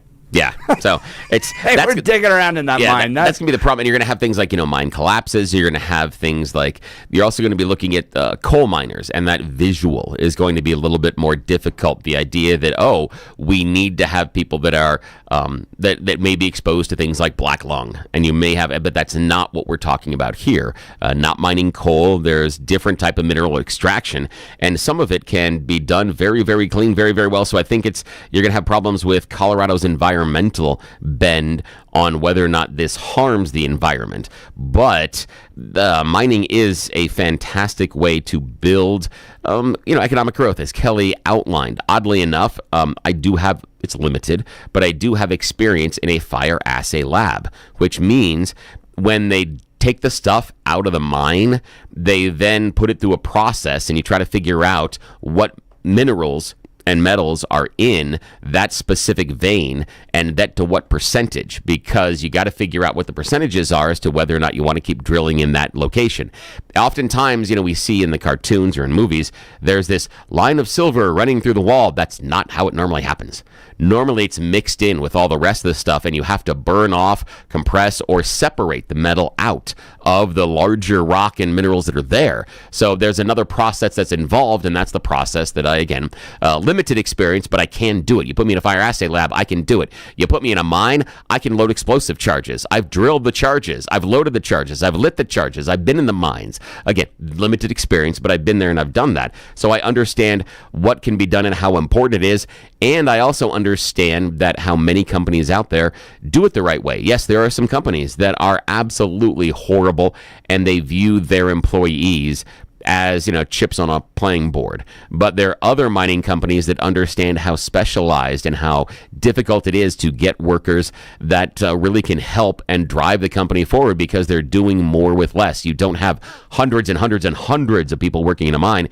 You have a limited number that then run the extraction tools, and they can be very good paying jobs, but they are very, very hard jobs. So that's going to be the other problem we're going to have, I think, in Colorado, is convincing people that you want to go work in a hole in the ground. That's going to be a problem as well. So I'm curious to see how we do that. But if the paycheck's right, I'll go work in a hole. Yeah. And there's a lot of money to be made. It's like oil and gas. You can make a lot of money out there on the fields drilling. Yeah, you can. I'm always intrigued by the history here. So the Leadville 100, the race, was created because the molybdenum mine up there near Leadville was shut down one day. So it was shut, making Leadville the highest unemployed city in America. Like overnight, they just shut it down. And so the guy that was one of the mine operators up there ended up becoming a state senator at one point, Ken Klobuchar, created the Leadville 100 to try to drive some attendance to this little mining city called Leadville. And he didn't want to have a little 5K that allowed them to just show up one day and leave. He wanted a big multi-day race where people would have to get hotels and all that. So the world-famous Leadville 100 was created because that molybdenum mine in between Copper Mountain and Leadville was shut down overnight, and he wanted to do something to try to help his community. It's that's really cool. Story. But you look at Colorado and you go, it's outdoor oriented. You got Vail and Steamboat and all these great ski resorts, and they're struggling on housing for people nearby and how people can live there. You could develop out a lot of those communities, especially those old mining communities up in the mountains, provide jobs, resources, and $8 billion of economic opportunity to the state. You just got to free it up a little bit, and that's what Trump's trying to do. So feel free to join the conversation, 303-696-1971, or text us on the Dan Caplis Law text line, 720-819-5115. Would you like to see Colorado's mining industry unleashed? Or are you concerned about the economic or the environmental impact? And, that's had an impact up there in between Leadville and Copper Mountain. If you've driven that road, it is not just purely a little hole in the ground. They've had some pretty serious environmental impact. Can we do it? Or do we need to keep it in the ground and keep it pristine?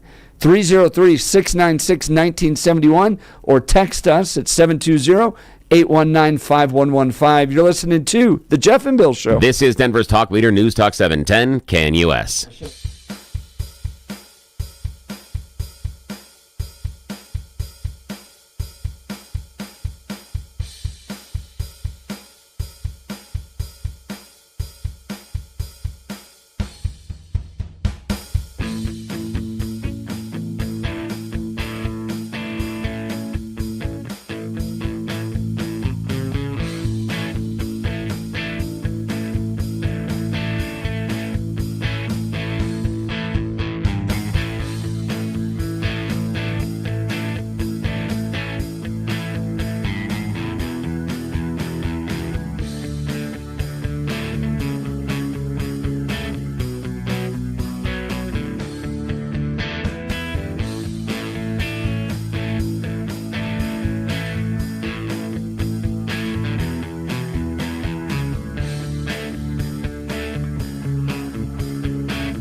Welcome back to the Jeff and Bill Show. We're talking mining. The Common Sense Institute out with a new report, Executive Action and Extraction, the Economic Impacts of the Mineral Executive Orders in the West. Hosted an event last night with the governor of Wyoming. Surprisingly, not the governor of Colorado. And to a good point, text message 8422. The only way you can convince the people of Colorado that we need to do more mining is if you can convince them that the mining is the only thing that would improve their bike paths. That's funny. Or that's the only way they're going to get there more diamonds. That's it. That's the only way. Maybe uranium, but that the environmental commitment of this state is next level, Bill. Yeah, it is. It is. And that's going to be the biggest problem, I think, about expanding mining, because when you tell somebody about mining, the most likely reference point they're going to have is coal mining they've seen in like West Virginia. So that's what they're going to envision, or they're going to harken back to the old books about Colorado's history, and they're going to see some of the old conditions and think that that's how it goes on now, and it doesn't. I mean, these some of these mines can be large enough where you can drive a truck into them, and they're huge as far as getting far enough in because of some of the equipment that has to happen there and some of the larger mining equipment. So it's not the same thing where you're loading 50 guys into a small rickety elevator that then you close this expanding like fence door and then it goes and they go all the way down into this big dark hole in the ground. That's not really what it is anymore. But again, from personal experience, it's dark. It's really dark. You get down into the mine and you have this experience where you're like, okay, because when they're doing orientation, they're like, okay, turn off all your lamps. And it is dark. And then they had to tell you, this is how, if your lamp goes out, this is how you navigate, and this is what you're going to find on the walls and how you can get back to the next door behind you, the blast doors and stuff. But yeah, you had to do that. You had to navigate in the dark in order to be able to do this job in there. It's so Do you crazy. see that big mining operation off of I-70 near... Oh, gosh, what's the first? Idaho Springs. Oh, yeah. Yeah, right there. So what they're developing there is a road base, basically. Yeah. Concrete, stuff to build asphalt. And they're strip mining, so they're going after and taking out entire mountains, essentially, grinding it up, and then big dump trucks come in, and they take them out to the construction projects in Denver. And then because I took a tour of it and I actually got to be part of some of the blasting they do up there, which is kind of cool. Oh, how fun. But they are eventually going to turn that into a park. So they'll take out a mountain, but that mountain's gone. Yeah. Whatever. It's not like they're taking out a 14er. Yeah. It's just a little mountain. Exactly. But they'll take it out, and then eventually it'll be a nice little place once they run out of the mineral operation there. But, I think Colorado misses out on a lot of potential economic opportunity because we're terrified of the idea of the Gold King mine pouring out its sludge and all those problems, and I think it's unfounded.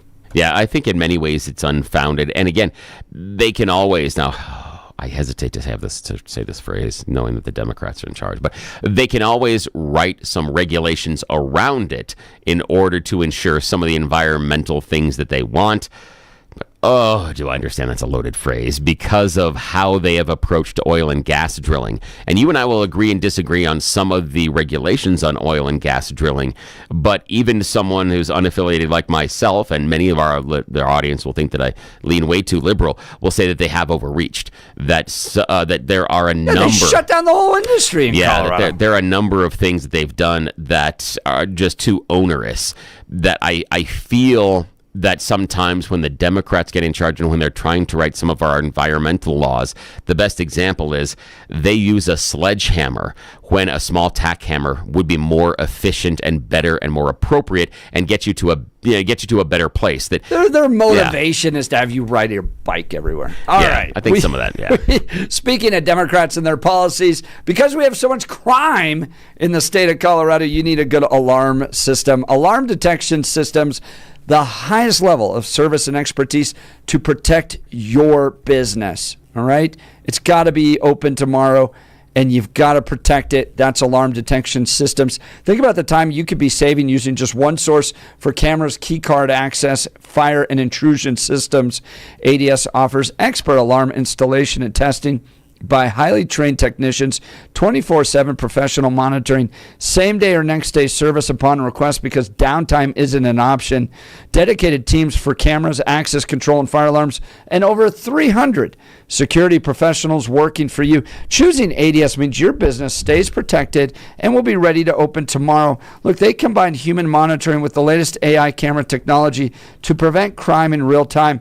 Trusted by small and large businesses, including many Colorado schools, their security experts will review your system for free. Go to adsalarm.com to schedule your appointment today. adsalarm.com. Alarm detection systems, the first choice of Front Range and Colorado businesses. adsalarm.com. We'll continue with your phone calls and texts. You're listening to The Jeff and Bill Show. This is Denver's Talk Leader, News Talk 710 KNUS.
Welcome back to the Jeff and Bill Show. Coming up in the, what hour are we in? 8 o'clock hour. I know. Lindsay What time is Dacco it? is going to join us on, it feels like every day. Jeffco is dealing with another teacher that's been arrested for doing something inappropriate. What is going on with Jefferson County?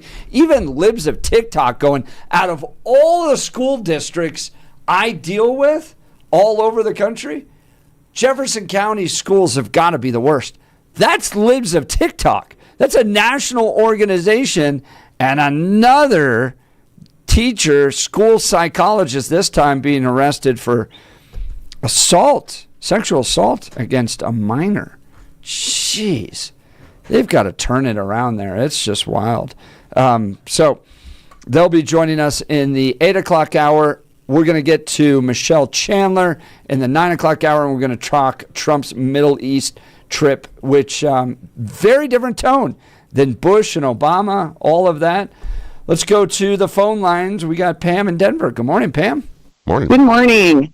Say, I was just telling Bill that my daughter, about 13, 14 years ago, worked for the Henderson mine, which starts in Empire on this side of the hill and does a 10-mile through the mountain to Kremling.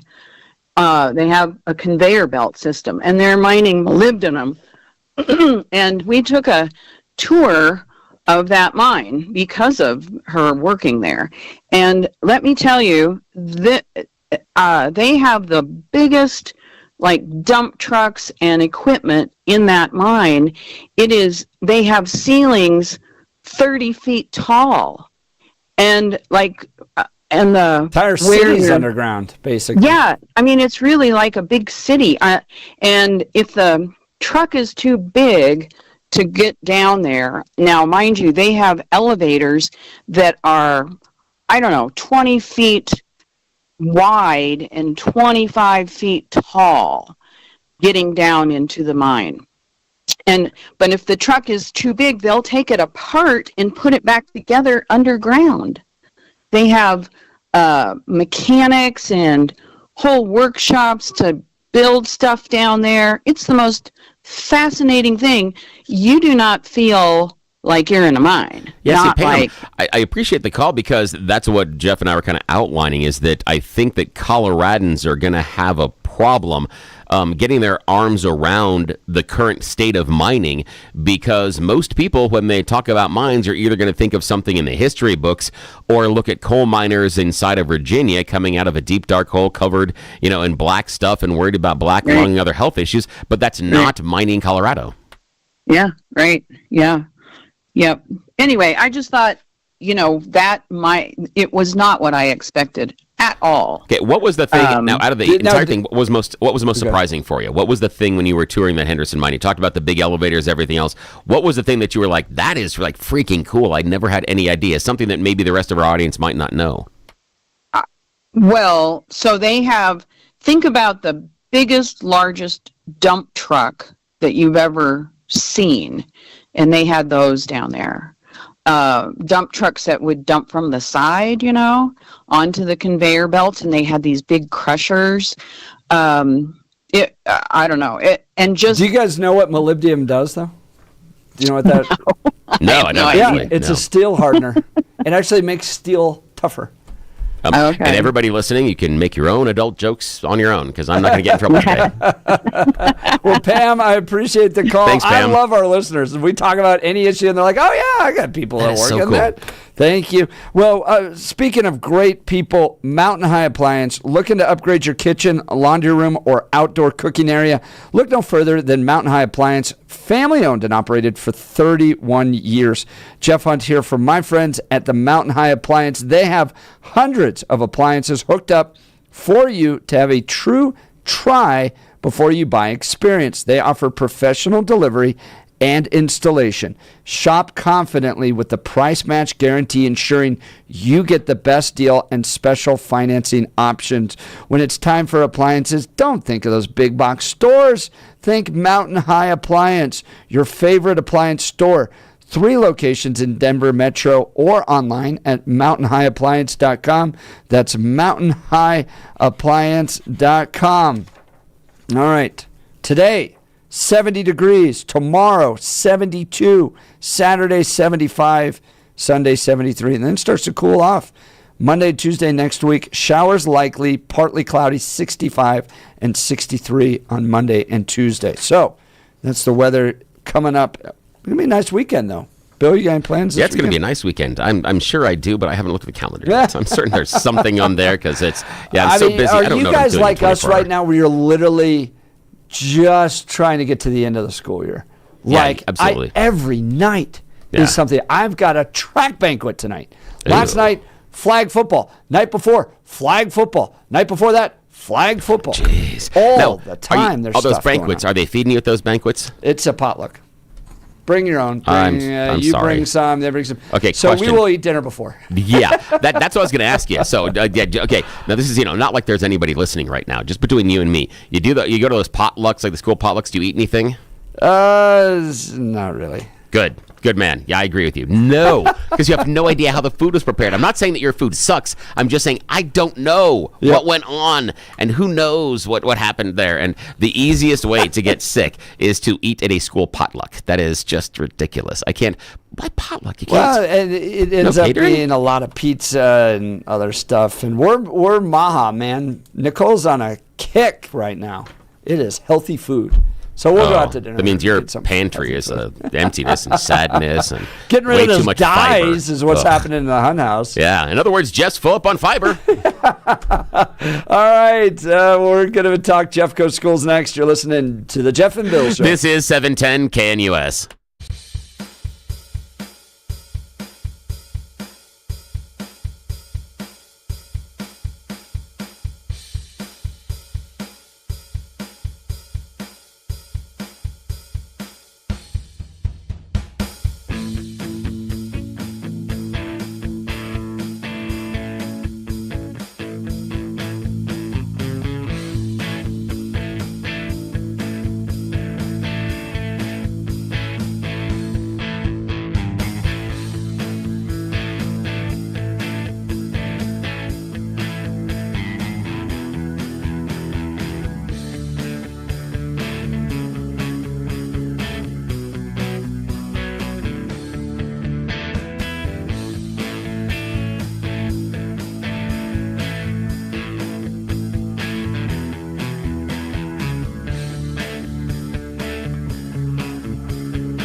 fully caffeinated. All right, let's do this then. This is the Jeff and Bill Show. I don't agree with that. They don't always agree, but hey, at least they have coffee. Coffee. And each other. I love you, man.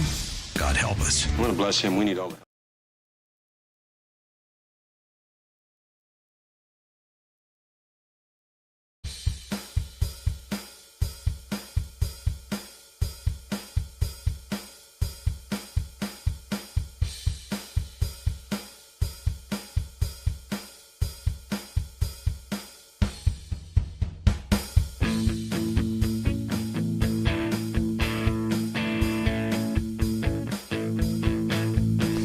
Well, it's 8 a.m. in the Mile High City on this Thursday, May 15th, 2025. Good morning, Denver, Colorado. You've tuned in to the Jeff and Bill Show. News Talk 710 KNUS. I'm your co-host, Jeff Hunt, along with Bill Thorpe, bringing you the freshest insights and hottest takes from the right, left, and center. Coming up after news and comment with Blake Olson, we're going to talk with Lindsay Dotko. She's with Jeffco Kids First.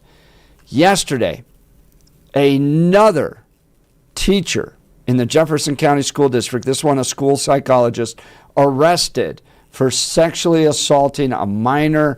In this case, also prostitution, drugs. What is going on? This was a trusted adult in the school district, and it just feels like Jeffco, again, with the hits. People online calling for mass resignations of the school board. They can't get control of it. They have serious problems in Jefferson County. Libs of TikTok, a national platform, constantly looking at problems in schools, saying that Jefferson County is the worst school district in the country. She's got the insight on what's happening. You're not going to want to miss this conversation. Now, though, it's time for your morning dose of news and comment with Blake Olson.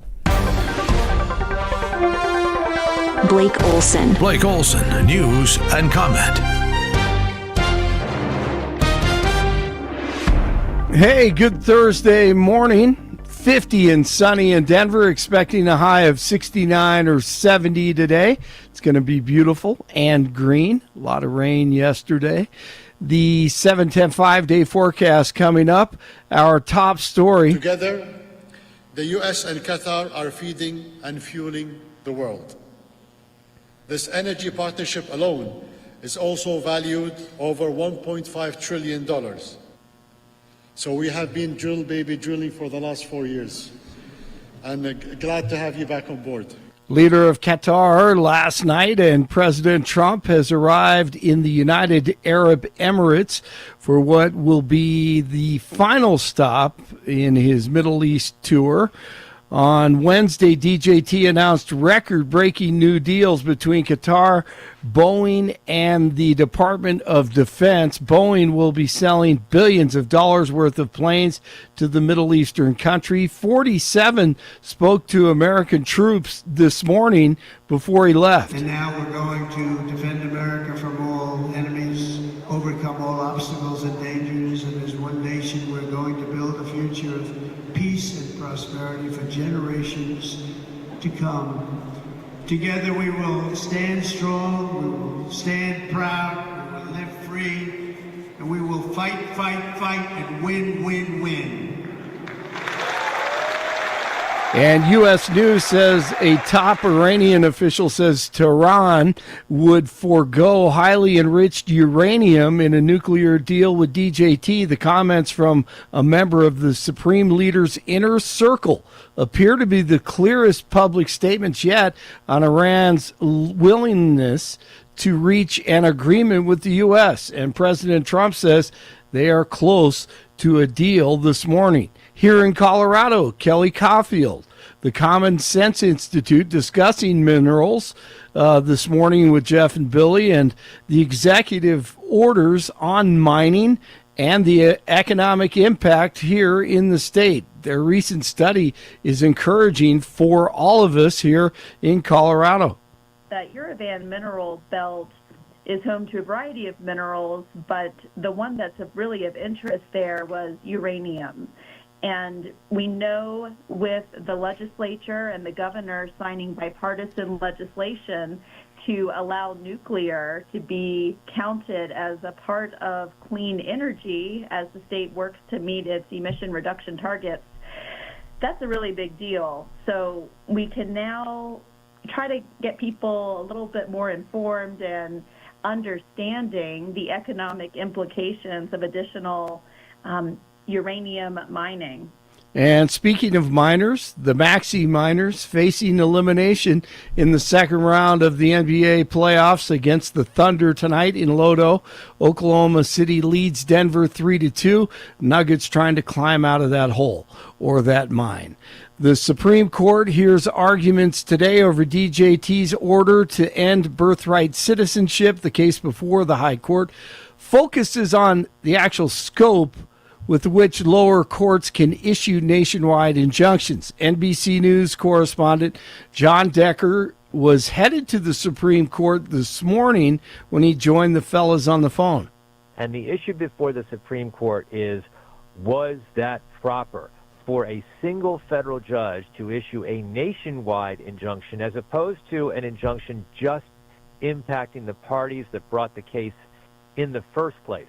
I think down the road the Supreme Court will take up this issue specifically about the president's executive order doing away with birthright citizenship. And that's a right that many legal scholars will tell you is enshrined in the 14th Amendment of the Constitution. But that's for a later date. Today, it's what is the extent of the power of federal district court judges. And today is also Peace Officers Memorial Day. It's a national day of observance for fallen police officers. Many organizations and federal agencies will be flying their flags at half-staff to honor their memories. PGA Championship tees off this morning in Charlotte, and should be nice in North Carolina for that. 47 in Louisville, 48 in Parker, 50 in Denver. Jeff and Billy continue. This is what they call perfecto. Perfecto. Blake Olson, News Talk 710 KNUS. Your 710 5-day forecast. Clearing skies for Thursday morning. Temps dropping to the mid-40s. Then with sunshine, should see upper 60s, low 70s Thursday with breezy northwest winds. Lows mid-40s and partly cloudy for Thursday night. Friday and the weekend will have our sunshine. Highs low and mid-70s. Couple showers possible, but heavier rains not expected. Lows for the weekend, middle and upper 40s. Weather brought to you by Colorado's Best Roofing, reminding you to protect your home from the harsh Colorado weather. Schedule your free no-obligation roof inspection at roofingcolorado.com. Meteorologist Don Watzel in the 710 KNUS Weather Center.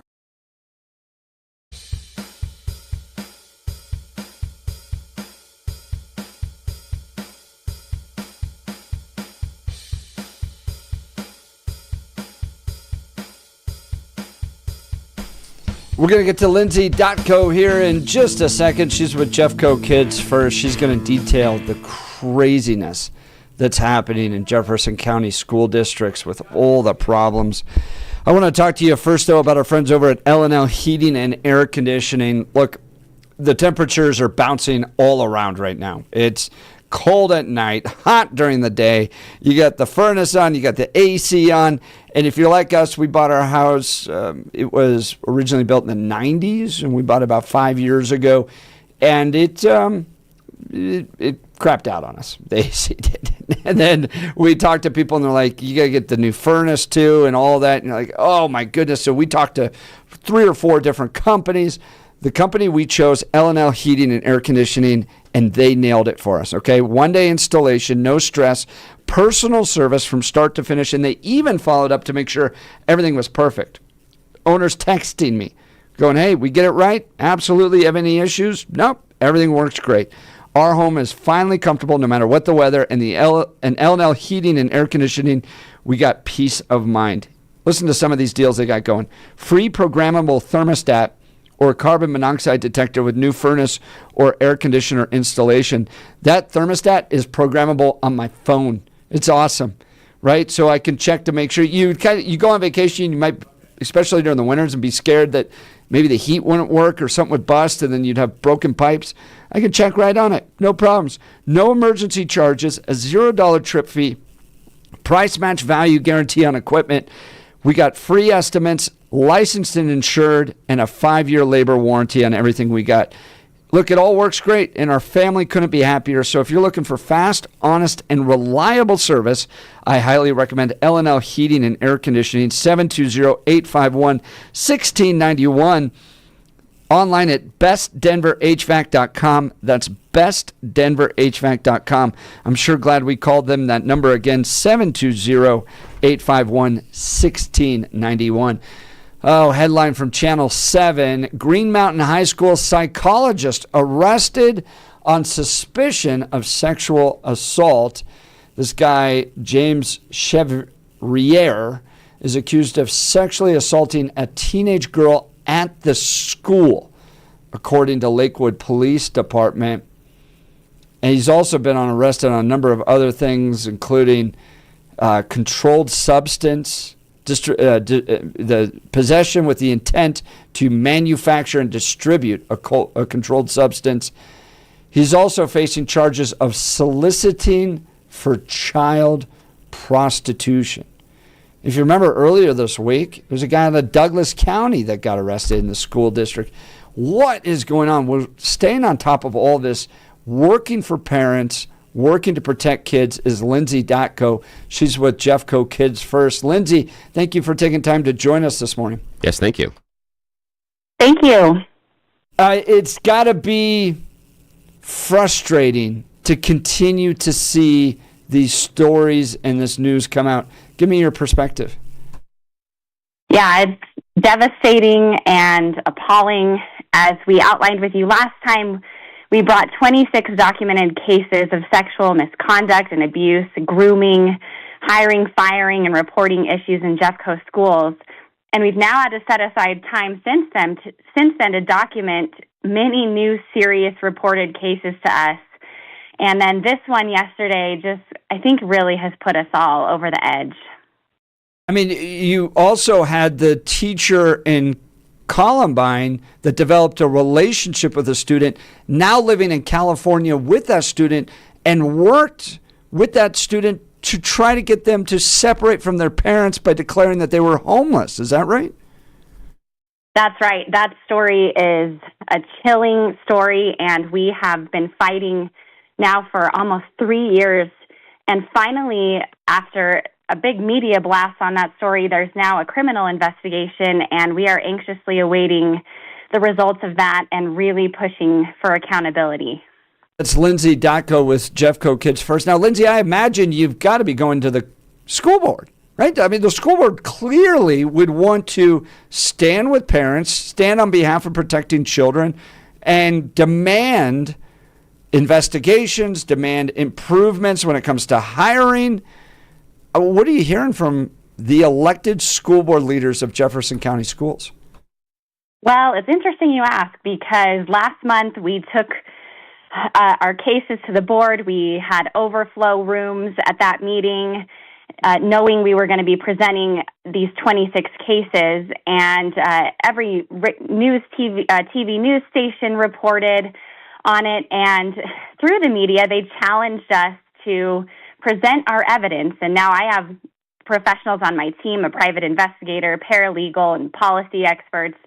We're serious about this, and the irony is that we get all of our documents through the open record system through them. And so they challenged us to present it, and we said, absolutely, when can we meet? And then they turned that down. So that has been very disappointing. And so we are concerned about the unwillingness to look at the patterns we have developed, which has taken us a significant amount of time. We are deeply concerned about what has become a pattern of sexual misconduct within Jeffco schools, which signals a broader crisis that really can't be dismissed as isolated incidents, especially in the wake of our chief of schools and the child sexual assault material and his suicide. I had forgotten about the chief of schools. Oh, my goodness. Remind people what that was about. Yeah, our chief of schools was suddenly fired, and the community was, in a disturbing fashion through their communications team, finally notified that he was under criminal investigation for child sexual assault material. He was not arrested, and he left the state over the holidays and took his own life. And so now that is still being investigated, and we're awaiting that material to be processed. And we're really pushing media to help hold accountability there so that the public is fully aware of those details, because we cannot see that swept under the rug. Seriously, you have the chief of schools, you have the school psychologist, you have the teacher out of Columbine that ran off with a student. What is the superintendent of Jeffco schools? Who is that person? And are they being called to account for these problems? Well, that's Tracy Dorland, and we also uncovered a text messaging you could call scandal where they were relaying all of this to the community, and it was very clear that there was a lot of tension between the board and the superintendent in those messages. It was highly emotional. Their emotions led the way. The community was put last. And it does look that there is a lot of pressure building up from the board against the district. You can sense division there. And so we're watching closely to see what happens, because ultimately accountability comes from the Board of Education at the end of the day. That's Lindsay Datko. She's with Jeffco Kids First, which is a great organization that's trying to hold these teachers and school board leaders and superintendents accountable to some serious systemic problems it seems that Jeffco School has. I mean, as I pointed out, libs of TikTok going, out of all the content I get, it seems like Jefferson County's the worst. Lindsay, from your perspective, what's going on in Jefferson County schools? Well, these repeated failures point to a systemic breakdown in leadership. It's tolerated lax boundary enforcement. They've overlooked clear warning signs. One of these perpetrators, these predators, who has been under arrest as well, we found a warrant out for his arrest that was missed. They have allowed individuals to access students without sufficient vetting or oversight. They simply pass them around. It's not just a failure of policy, it's a failure to protect. And also, if you consider the chief of schools again, he was in charge of many of these investigations. He was in charge of principals who oversaw these problems. That to us is a serious and disturbing fact, and we have been calling for the district to get an independent investigation into all of these issues, knowing that he was the sole decision maker. He even oversaw the 6 sexual misconduct trainings internally. And so that is a disturbing reality. We're talking to Lindsay Datko, Jeffco County Kids First, joining us live, talking about the problems they're having in Jefferson County schools. Just recently, school counselor arrested for sexual assault at the school on a child under the age of 15 are the allegations right now. Also, school counselor is facing accusations of alleged prostitution, trying to encourage one of the kids or more of the kids to engage in prostitution, along with manufacturing illicit drugs, as if the school counselor viewed Breaking Bad as an instructional video, not a TV drama. One of the things you just mentioned, Lindsay, was the idea of passing them around. And what it raised a red flag in my mind, being a lifelong Catholic, of the times in which the Catholic Church hid the sexual abuse scandal from the priests by moving the priests from parish to parish. From your research and information so far, is that the same thing that could be happening inside of Jeffco? Rather than confronting the alleged abusers, are they just moving them to get them out of the problematic situation there and giving them a new start in another school to possibly offend again? Absolutely. And let me give you 2 quick concrete examples on that.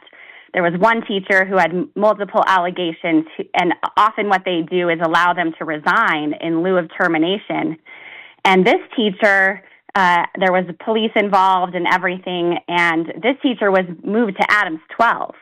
And we alerted their leadership, and it does look like that teacher has been put on leave since then. And so there was no report. Hold on. You had to alert. You did. I had to alert. Jeffco I alerted. Kids Yes. First, just a group of parents, had to notify another school of previous problems with this teacher. That is correct. And there is a requirement through CDE that when they see unprofessional conduct, they have to report these things to CDE within 10 days, and we are not seeing that. But I have one more example you might be really interested to hear that has been unfolding. There was an employee who was serious grooming, gaining trust through emotional connection, the classic grooming. He used these young teenage girls' passion of Greek mythology and got their phone number saying that he was going to send them a trivia game. Well, the grooming developed, used their passion, called one of them Persephone, and offered her pomegranate seeds. Persephone in Greek mythology was held captive by Hades. He was listed as Hades in her phone. He said he would change to a creature and seduce her and gave all these gifts, asked him to go on walks. And records show that they were simply just going to move this person and allow this person to continue in their role. And the manager of this department said absolutely not to the chief of legal. I'm putting this person on leave. And so it does look like some Jeffco employees are kind of fed up with how this is going down at the legal department, and this pattern is rampant. Put them on leave, allow them to resign in lieu of termination, and simply move them around. And then they just end up in other places, districts. We even have them tracked in other countries. So it is a serious problem. Bill, I think you nailed it. God, Lindsay, that is really, really scary, because imagine any person that's either a parent or even a grandparent and has their kids going through the school system. If there are allegations inside of Jeffco, what Lindsay is outlining is that Jeffco is allowing those people to go on leave or resign so that when they are moved internally in the district or even get a job in another district, those new students, that new faculty, those new parents have no idea who they're dealing with. That is scary. Well, I mean, we have a list of police officers in Colorado that are no hire. Right, so like if you've done something worthy to end up on that list, and I understand it's important to protect, like you're innocent until proven guilty. An allegation itself shouldn't tank your career. It needs to be an actual incident, right? That results. But is there no list of or are you aware of any list out there in Colorado of no hires with teachers? The only list we have is just resignations. It's very difficult unless you go through open records and really put the pieces together. The piece that we have through Jeffco Kids First that makes it possible for us is a vast network. We have, 8,200 families and employees giving us reports that we are then able to corroborate with open records. But they keep it very tight at school districts and call it, personnel issues. It's very difficult to get to the bottom, and the combination of our network with these open records is what makes it possible. But I don't understand. You guys are just like a group of parents. Look at the amount of work you're having to do, Lindsay, co-founder of Jeffco Kids First, to track these problems, these predators, and it's just because of teachers' unions? Why isn't there some form of database that says these teachers can't be employed? Yeah, absolutely. And there should be, especially with that statute requirement to CDE. They would still keep it private, but at the minimum, it would flag licenses for other hiring entities. And there are laws in other states, very, very left-leaning or liberal states, such as there's a FACE law and one in California, in Illinois, and they now require this system to be able to track this better. And it's been very successful for them. It'd be something that we should get in Colorado, as well as defining grooming as criminal activity in some way. But you're right, Jeff, as well. You have to be very careful with false allegations, and that can be just as damaging to a person's life, and that's what we're very careful with.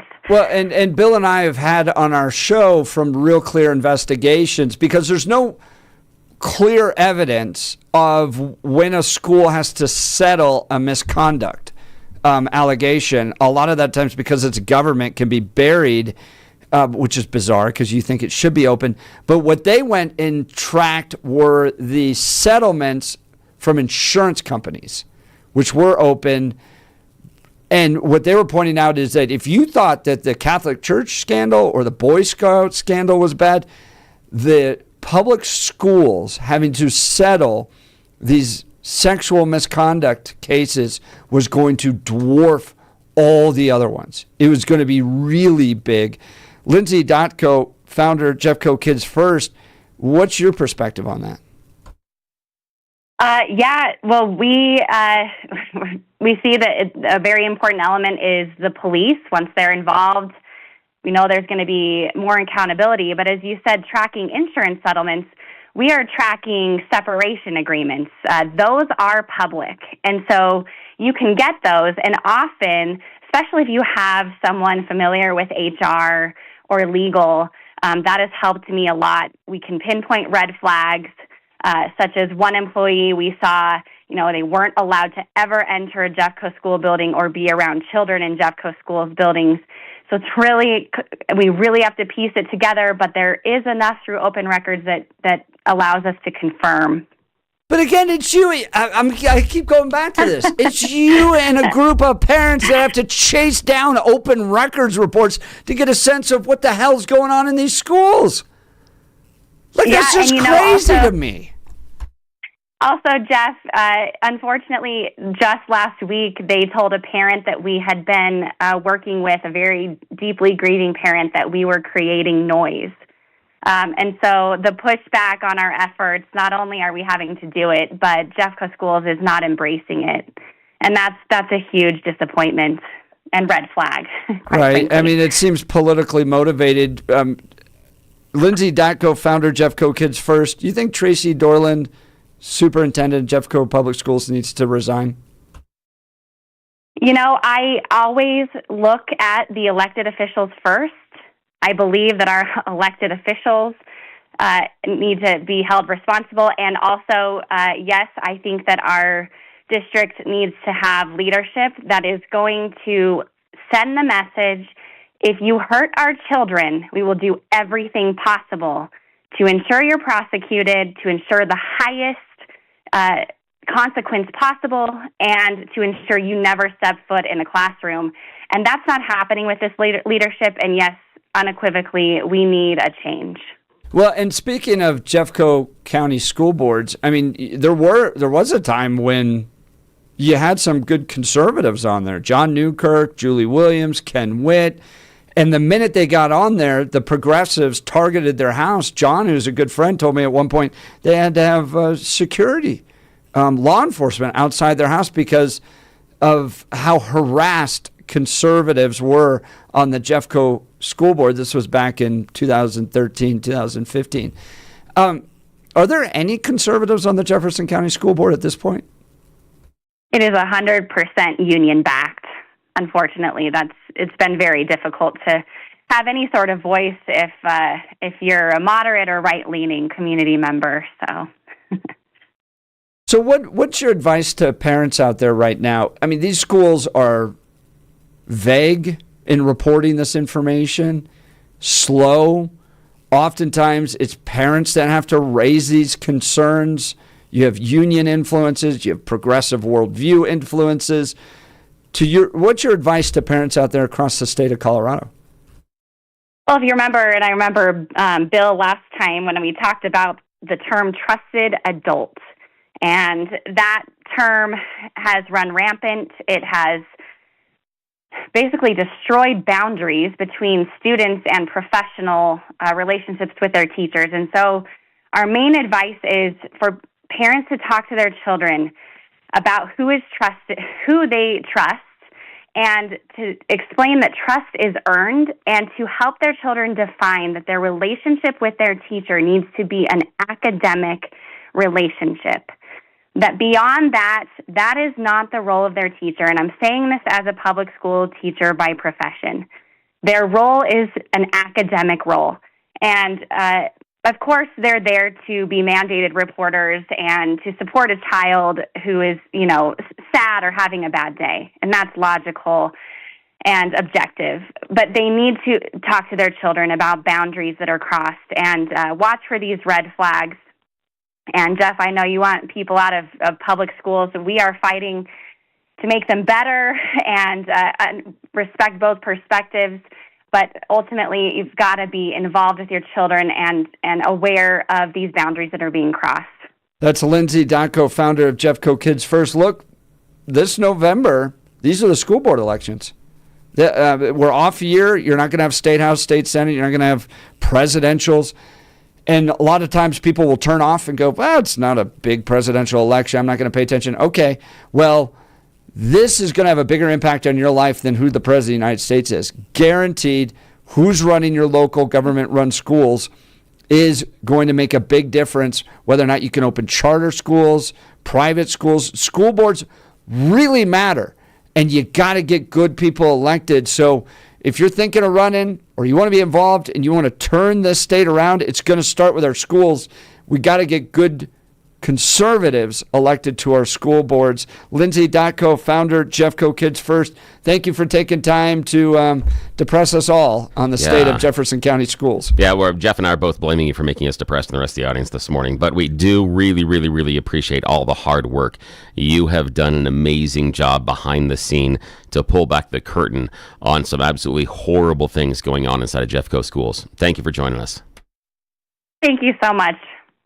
I mean, Bill, the passing around, you get back to the problems with Catholic Church, right? It's a little bit of a sore point for me. Exactly. Little bit of an exposed nerve for old Catholic Bill here. The idea, because that's one of the things that, I'm not going to rant on it, but that is one of the things that I have the largest disagreement with my church on, and I still cannot in my heart forgive them for how they have dealt with it. I can't get over it. And now I'm seeing the same behavior happen in Jefferson County schools. And if you missed the earlier conversation when Lindsay joined us, we have a school counselor, believe it, Bear Creek, that has been arrested for alleged sexual assault on a child 15 years old or under at the school. We'll repeat that. A school counselor arrested in Jefferson County schools for alleged sexual assault on a child at school. And it gets worse. The allegations include propositions of prostitution in order to further illicit drug manufacturing. Dude's running things out of Breaking Bad is what it looks like. That he's aspiring to be the next Walter White right here in Jefferson County. A sexual assault by a school counselor, a person in a position of trust inside of the schools. That is scary. And it is wrong on a whole nother level. I'm not saying that it's okay for when these relationships happen and things happen outside of school. I will pillory you as well. But understand how comfortable the person accused of the crime feels if they can commit this crime inside the four walls of the school your children attend. Let that sink in for just a second. The perpetrator felt comfortable enough and safe enough to commit the crime of sexual assault on a student, allegedly, inside the four walls of the school. Everyone from the principal of that school up to the superintendent needs to be asking questions. How can that possibly occur? If you view school as a safe space, what in the hell is going on? I've listened to the teachers and I've seen the protests about ICE and illegal immigration, how you don't want the government coming in and you're going to have that school be a safe space for those kids. Let's talk for a second about safe spaces. What are they? Do you think that when a school counselor allegedly assaults a student inside of the school, have you created a safe space? Don't talk to me about the BS about immigration. Don't tell me that you're worried about the ICE. when you have teachers and counselors in your own schools assaulting the kids. Yeah, talk to me later about how you're concerned about the ICE enforcements. Bill on fire. Love it. Bill, did you hear the Pooter school district settlement? Oh, yeah, with that guy that was harassing and it's, again, you're really going to rile me up. You're really going to rile me up. They hired a convicted child abuser, put him in charge of nonverbal autistic kids on the bus. Oh, God. And I know this because I have a special needs kid that rode the special needs bus. $16 million settlement with families coming out of Pooter. And the thing is this person had assaulted kids before and went after the most vulnerable. Knew that the special ed kids were less likely to report and be believed, and went even further, went after the nonverbal ones. So they were absolutely specific about their victim. Just like the school counselor, I'm sure, was absolutely specific about the victim they chose to assault inside the walls of a school. Oh, I want to yell so loud right now. Text messages coming in, 8422. Way to go, Billy. Great job. They like the fire. All right. Discover incredible savings at the Mountain High Appliance Clearance Center in Denver. I want to talk to you about my friends at a Mountain High Appliance. Our clearance center, or their clearance center, offers a huge selection of ranges, refrigerators, washers, dryers, and more. You can all go check them out. You go to one of those big box stores like Home Depot or Lowe's or one. They've got limited selection. Why not go check out a huge selection of ranges, refrigerators, washer, dryers, and more? Save up to 60% on open box, scratch, and dent display models. And overstocked appliances from Bosch, Thermador, KitchenAid, and many more. All right there. And you can save up to 60%. When you're looking for great deals on appliances, think Mountain High Appliance Clearance Center for best prices and selection. Here's the address. You can go visit them. 601 East 64th Avenue in Denver. Again, 601 East 64th Avenue in Denver. Major problems coming out of school districts in our community. What are your thoughts? Join the conversation. 303-696-1971. Text us on the Dan Caplis Law text line, 720-819-5115. On top of all this, I want to add, they're not meeting the core requirements for these kids in math and English. So you got all these problems, $16 million settlement, school psychologists assaulting kids in school. Meanwhile, kids can't even get to the basics. That's why, for me, I think it all needs to be shut down. I'm against government-run education. But join the conversation. You're listening to The Jeff and Bill Show. This is Denver's talk leader, News Talk 710 KNUS. Are your kids safe at school?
Did you ever see the video of Metallica playing in Russia?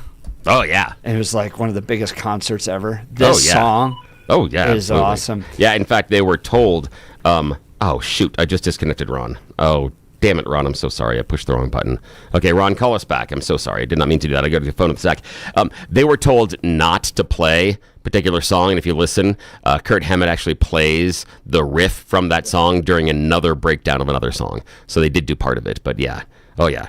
They were one of the first ones in Russia. Well, we just wrapped up an interview with Lindsay Dotko with Jeffco Kids First, detailing Green Mountain High School psychologist arrested on suspicion of sexual assault, including sexual assault of a minor under the age of 15 on campus, soliciting for child prostitution, the possession with intent to manufacture or distribute a controlled substance. She is tracking a lot of this because the unions try to bury it. The progressive political leaders try to bury it. It's impossible to track this, and you have to do core reports. These teachers are getting passed around. Bill, fired up over this. Text message 8422 saying, Bill, I admit it, sometimes things you say make me angry, but I appreciate you taking a stand on the school system. I have my moments. 8422. But There today, that was the one I'm off. I'm off. I'm allowed today, so I got to go home now. So see ya. Let's Jeff go Solo. to Ron in Denver. Good morning, Yeah, Ron Ron. called back. You're Sorry with, about that, Ron. Jeff and Bill.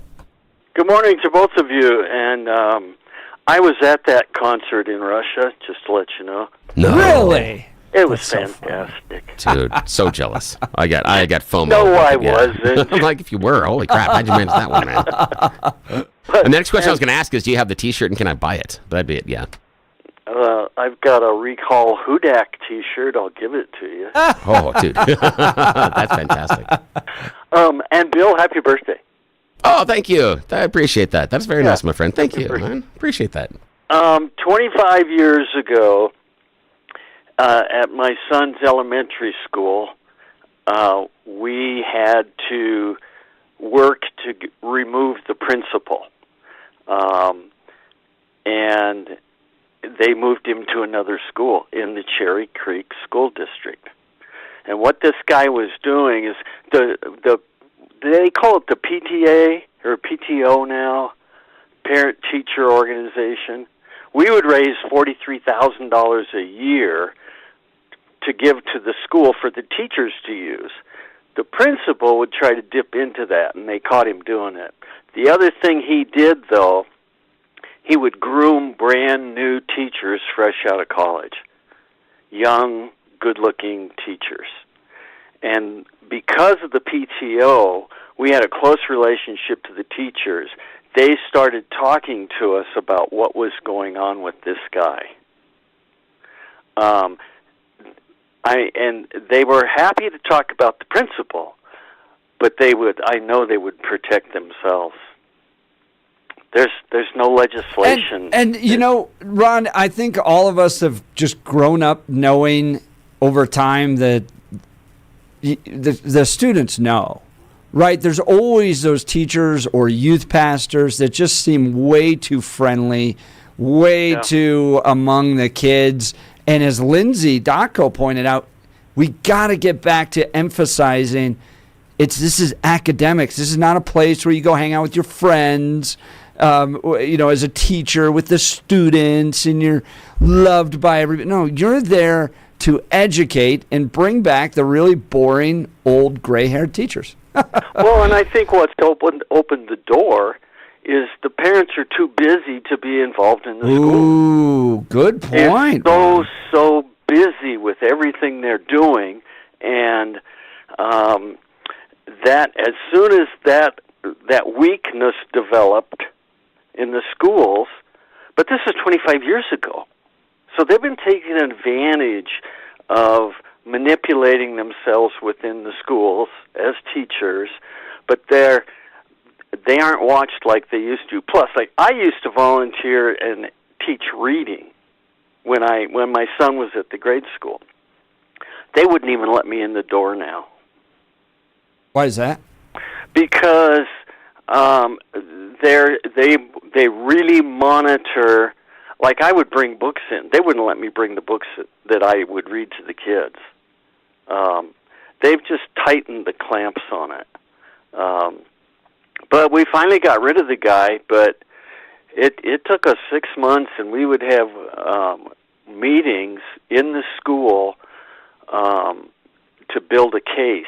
And finally, what happened? We put so much pressure on this guy that he said, "I'm going to request a move."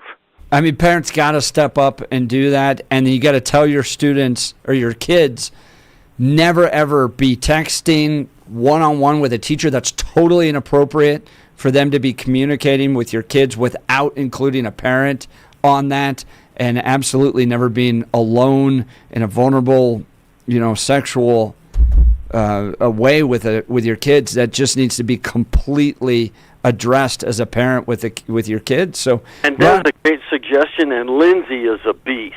She's great, isn't she? I cannot believe what she's doing. I know. Those mama bears. Ron, thank you so much for the call. Yeah, I thanks, appreciate it. We'll continue. You're listening to the Jeff and Bill Show. This is Denver's talk leader, News Talk 710 KNUS.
Welcome back to the Jeff and Bill Show. Let's go to the phone lines. Barney, Denver. Barney. Good morning, Barney.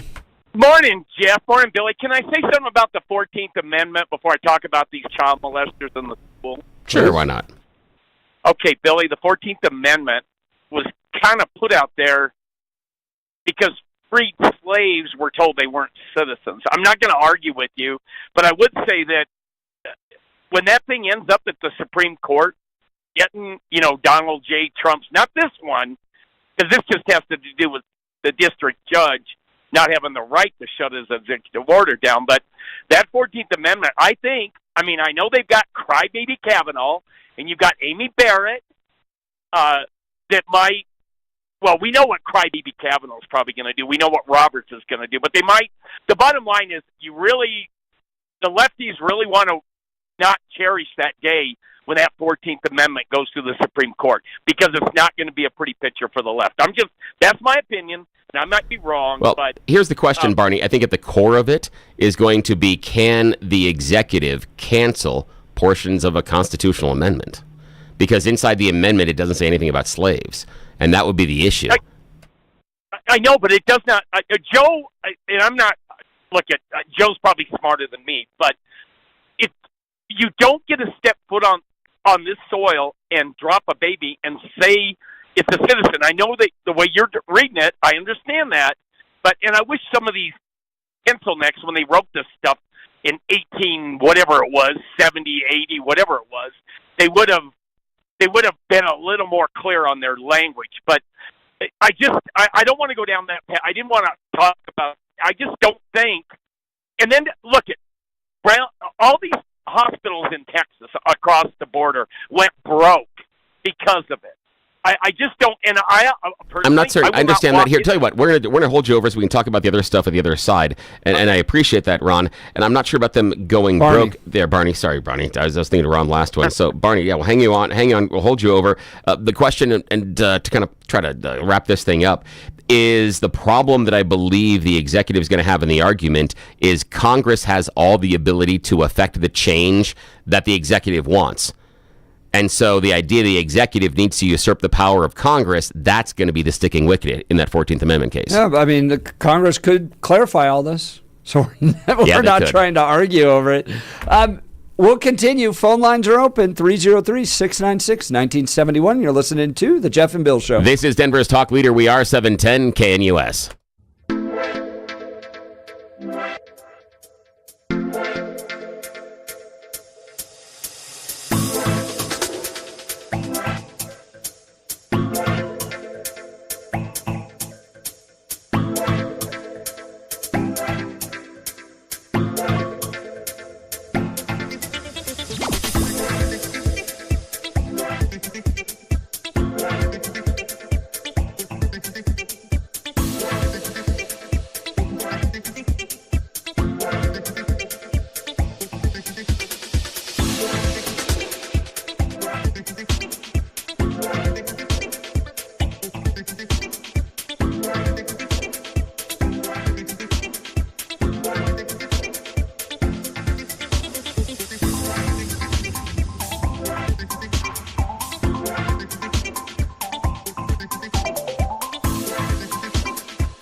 Debate disasters is a good way to describe this show. Yes, it is. It is 9 a.m. in the Mile High City on this Thursday, May 15th, 2025.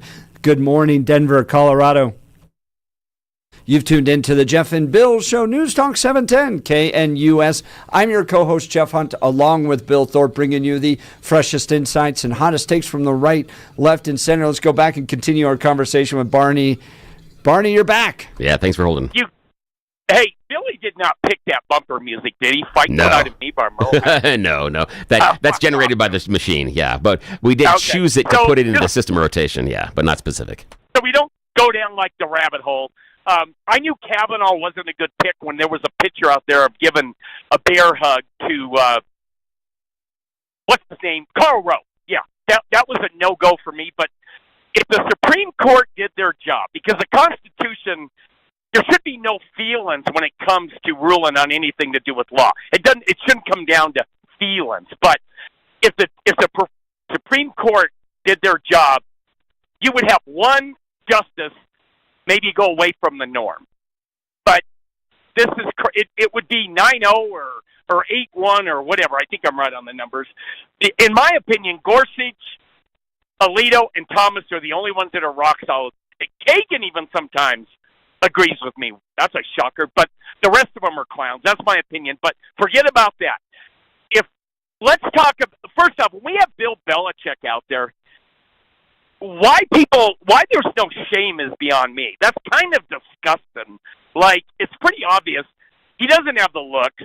He's pretty gross. And don't get me wrong, I think he's a great coach. I just don't think he's probably a good person. But there's no shame. Kevin Costner, he's a puke. And this is our pop culture. I don't know. It's time. How about Sharia law? How about Sharia law, if we just use it for creepers, child molesters, and whatever, would anybody go along with that? Would you go along with that, Billy?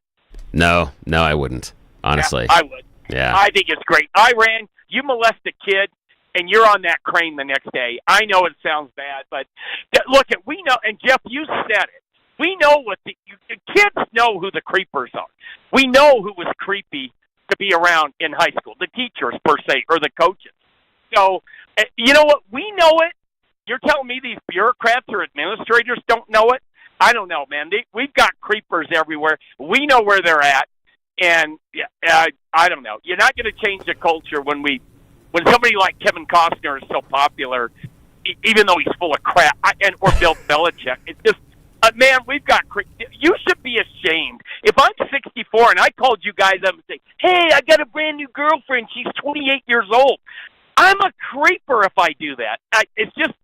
Our society, man, and Jeff, by the way, absolutely, get rid of public schools, everybody homeschools. Maybe we'll have a bunch of dumbasses, I don't know, but I know my kid was reading before she hit the first grade, and that's the only chance kids have now. Get them reading early on, and I don't know, man, this is so...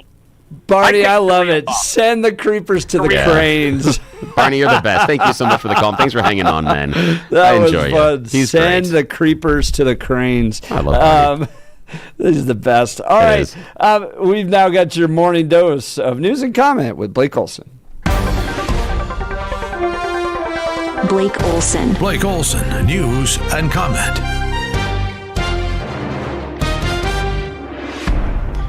Good Thursday morning. It's 53, sunny in Denver, expecting a high of 69 today. The 7-10 5-day forecast coming up. Our top story. Nobody's going to break that relationship. We have never had a relationship with Qatar as strong as it is now. You know that better than anybody, and they're very happy, and we're going to protect you. We're going to protect you. That's the one thing you need, maybe. But I don't think you're going to need too much of that. And I said last night, it was a great meeting, great everything. They brought in Lee Greenwood to sing. Come on, DJT's Middle East trip, it's been incredible. All about peace.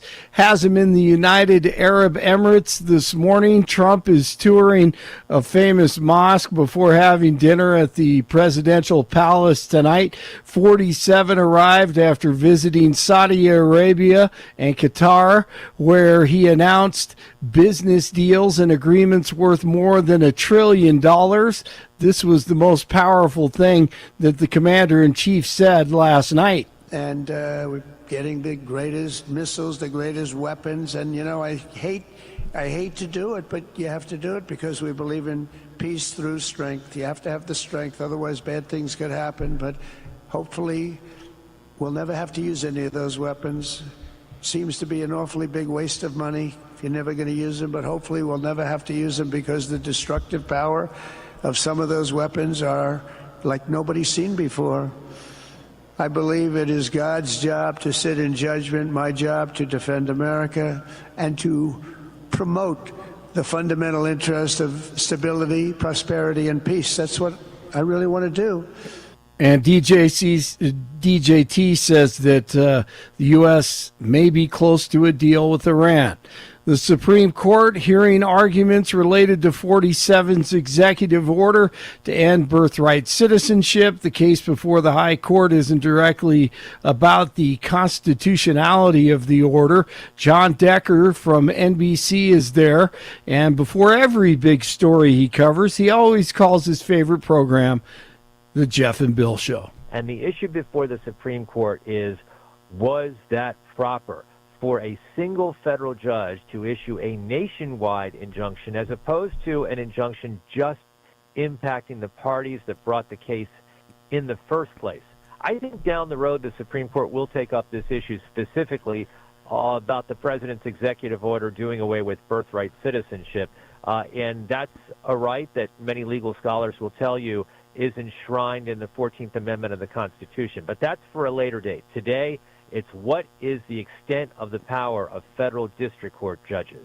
Lindsay Dotco, Jeffco Kids First, on the show last hour. Also, God bless her, just fighting for accountability in Jeffco's schools, grooming of kids, 26 documented cases of sexual misconduct and abuse, and now even more new cases. It just goes on and on, evil in the school district, and starts at the top. Well, that's Tracy Dorland, and we also uncovered a text messaging you could call scandal where they were discussing relaying all of this to the community, and it was very clear that there was a lot of tension between the board and the superintendent in those messages. It was highly emotional. Their emotions led the way. The community was put last. And it does look that there is a lot of pressure building up from the board against the district. You can sense division there. And so we're watching closely to see what happens, because ultimately accountability comes from the Board of Education at the end of the day. Amen to that. It turns out Harvard has had an original copy of the Magna Carta for 80 years. The New York Times says the faded parchment was purchased by Harvard for about $27 in 1946, and it received little attention until about 2 years ago. Two British professors discovered it. It was one of 7 original copies of the Magna Carta from over 700 years ago and could be worth millions of dollars. PGA Championship is teed off in North Carolina, the second major event of the year, taking place at the Quail Hollow Club in Charlotte. Game 6, Nuggets facing elimination tonight. OKC leads 3-2, 6:30 in Lodo. And guys, I just made up a new bad dad joke.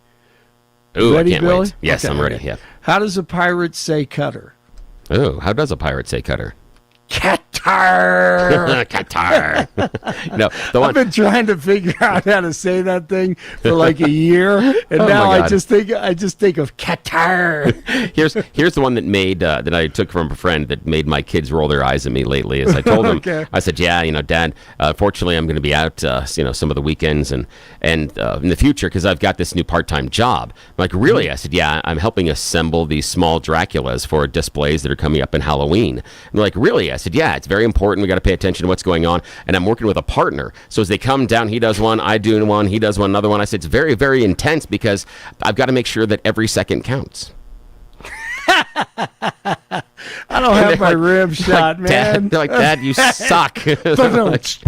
Yeah, I know. We're going to move on from man. bad dad jokes. Yeah. Well, think for me, stuff that's in more order to really make it work, there's got to be some sort of long build-up. So at the end, you're like, I listen to that. That's what has to pay off. Yes, that's how it has to pay off. One. We'll see if got me Michelle on that thinks one. it's good. Okay. Oh, she's going to hang up. We'll on let me. her judge. I love it. You guys have a good one. 51 in Brighton, 49 in Castle Pines, 53 in Denver. Great to be back with Jeff and Billy as they continue. Well, we know what Crybaby Kavanaugh's probably going to do. We know what Roberts is going to do. But they might. The bottom line is the lefties really want to not cherish that day. I can't get enough of Barney. Blake Love Olson, New Stock 710 KNUS. Your 710 5-day forecast, clearing skies for Thursday morning, temps dropping to the mid-40s. Then with sunshine, should see upper 60s, low 70s Thursday with breezy northwest winds, lows mid-40s, and partly cloudy for Thursday night. Friday and the weekend, we'll have our sunshine, highs low and mid-70s. Couple showers possible, but heavier rains not expected. Lows through the weekend, middle and upper 40s. Weather brought to you by Colorado's Best Roofing, reminding you to protect your home from the harsh Colorado weather. Schedule your free no-obligation roof inspection at roofingcolorado.com. Meteorologist Don Watzel in the 710 KNUS Weather Center.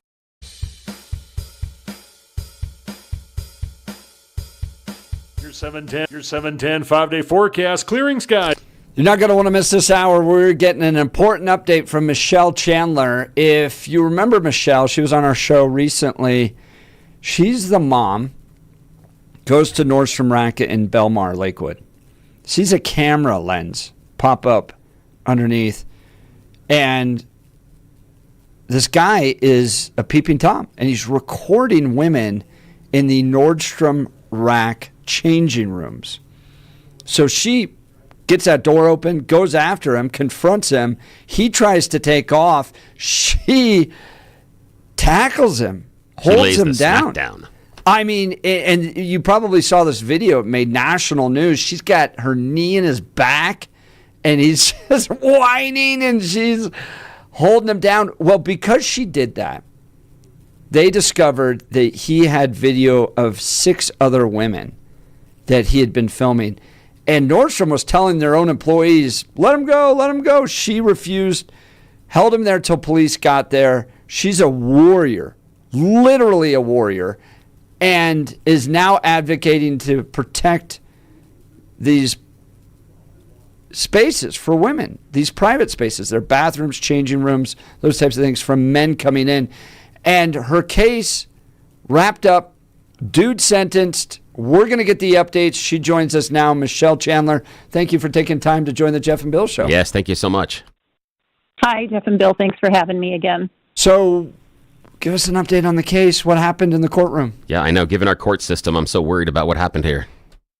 I was kind of a little bit concerned too, because I know the DA went in and they weren't asking for jail time. They were asking for some, strict conditions in hopes that this young man would get the help that he needs. And I was given the opportunity to address the court at sentencing. And they said, depending on, what you say, that may have an impact on the judge, and he can change, what we're asking, add more consequences. I went in yesterday.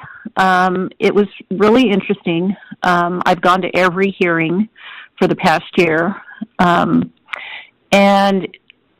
as I sat there and the DA was kind of giving, his statement, I learned a few things that I hadn't heard or hadn't known throughout the case that, the DA couldn't let me know.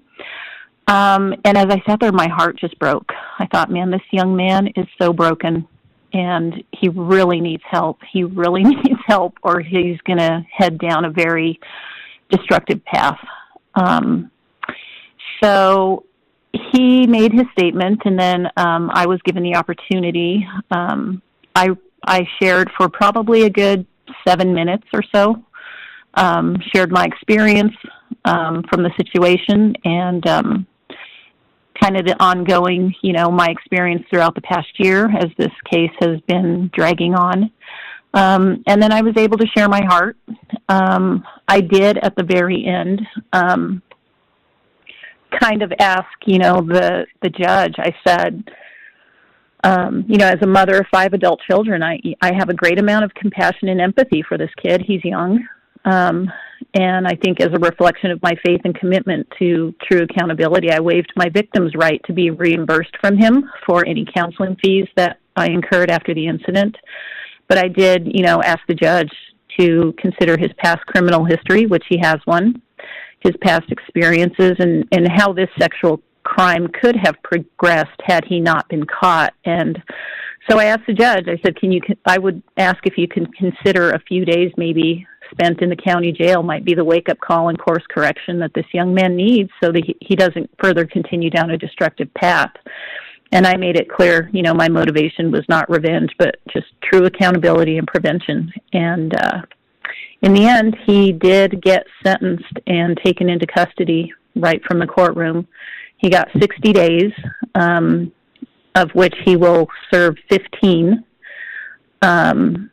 And when he's out, he will be on probation for 5 years. He will be monitored for drugs and alcohol because that was part of the case. He was under the influence of marijuana and has a history of abuse.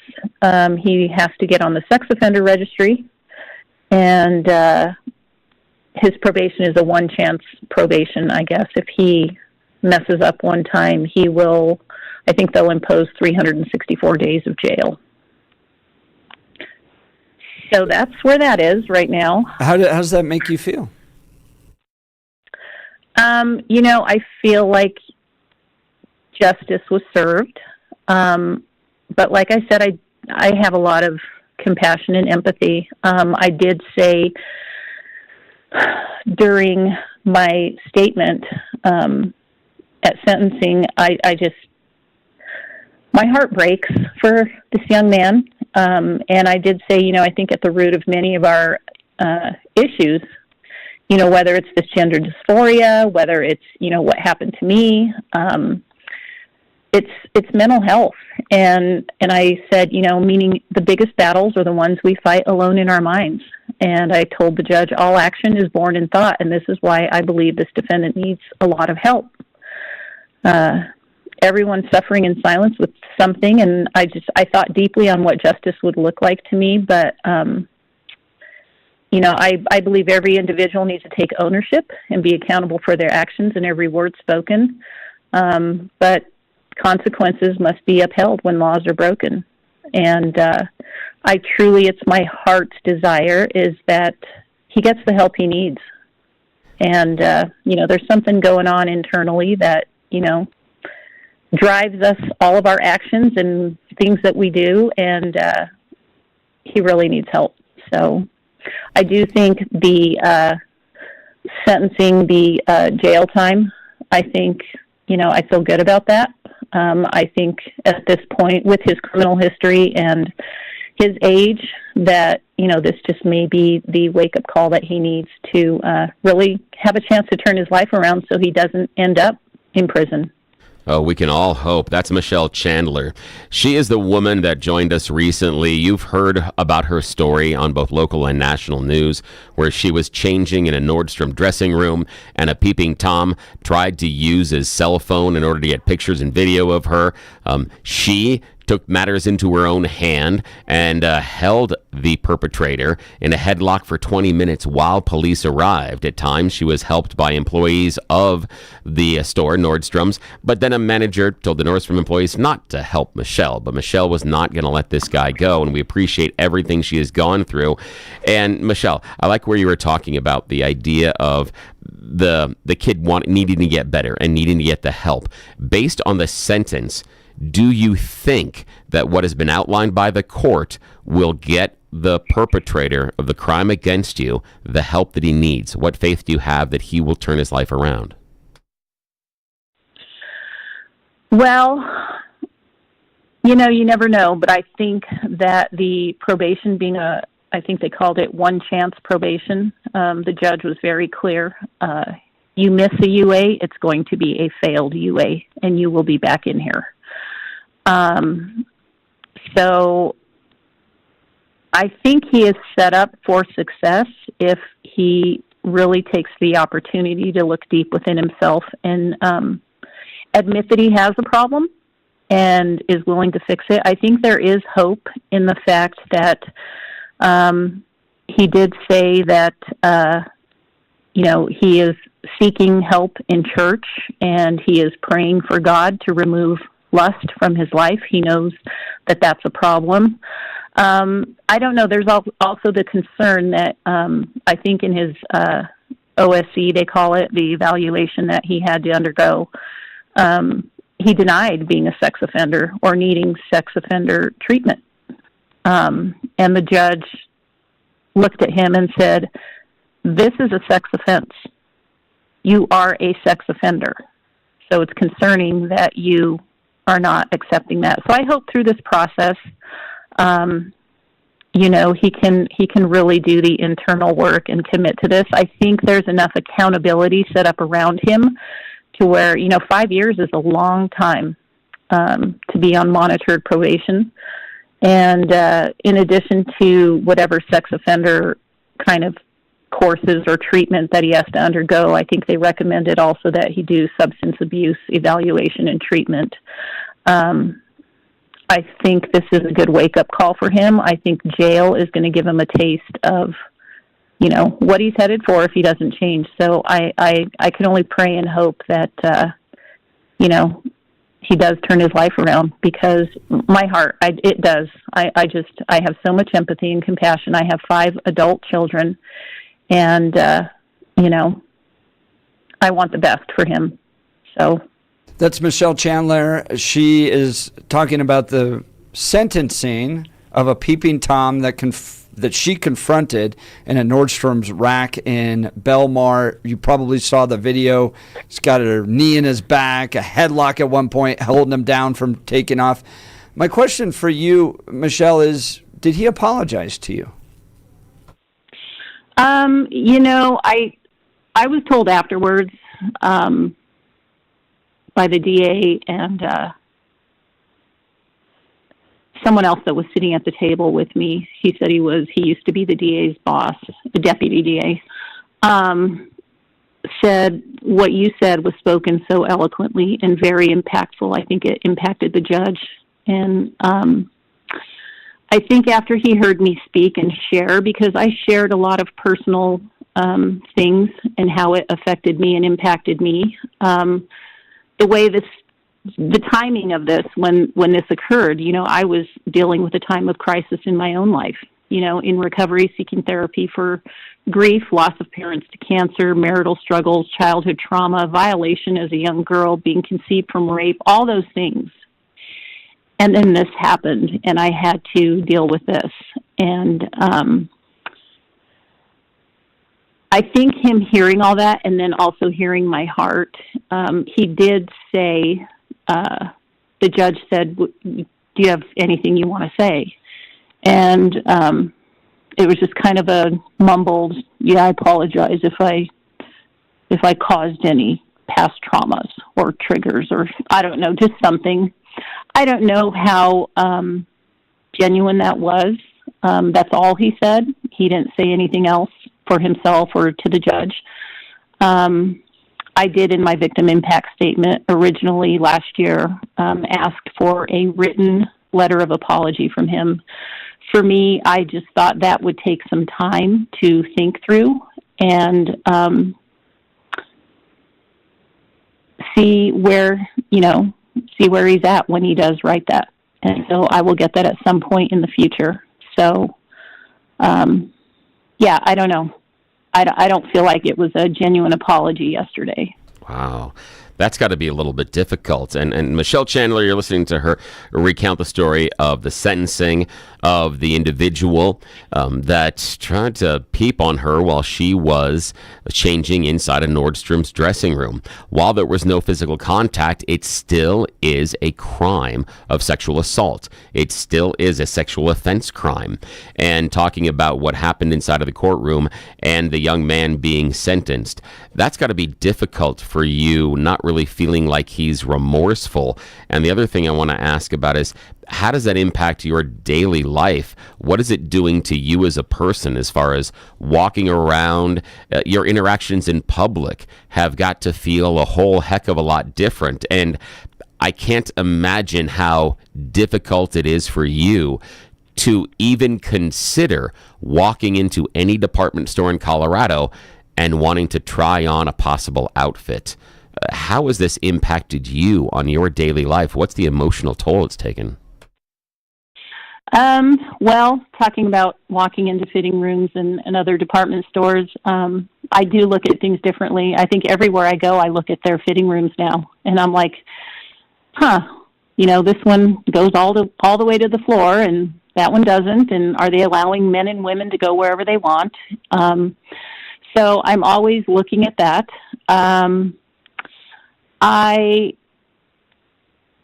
feel like going into this situation, I was already kind of mentally prepared, like, what would I do if this ever happened to me? Because it happened years ago, I think, at a Target. And I thought, what would I do in that situation? And I think that's something that every woman needs to walk through in her mind, because we think so many times, this will never happen to me. And I think you have to be mentally prepared and be aware of your surroundings. I'm constantly doing that. I walked out of the grocery store the other day, and my car was parked like in the first spot, and there was a big white van parked next to me. And as I was walking out, I saw a man trying to open the door of the passenger side of the van. And I thought, well, I didn't think anything until he turned around and he tried to open my driver's side door. And, I just yelled, "Hey!" And he looked up and then took off, walking away. So apparently he was trying to get into any car that might be unlocked and see what he could find. I don't know. But it's doing those things, just being aware of your surroundings and not being afraid to use your voice. Throughout this whole situation, Henner Gracie reached out to me, one of the Gracie brothers from Brazilian Jiu-Jitsu, and he offered me free training, so I am committed to doing that. I'm going every week. I'm getting through their women empowerment program, and then I'm going to start training combatives. And I absolutely love it, because just in the few months that I've been there, it just gives you a confidence to walk around and know that, you can defend yourself.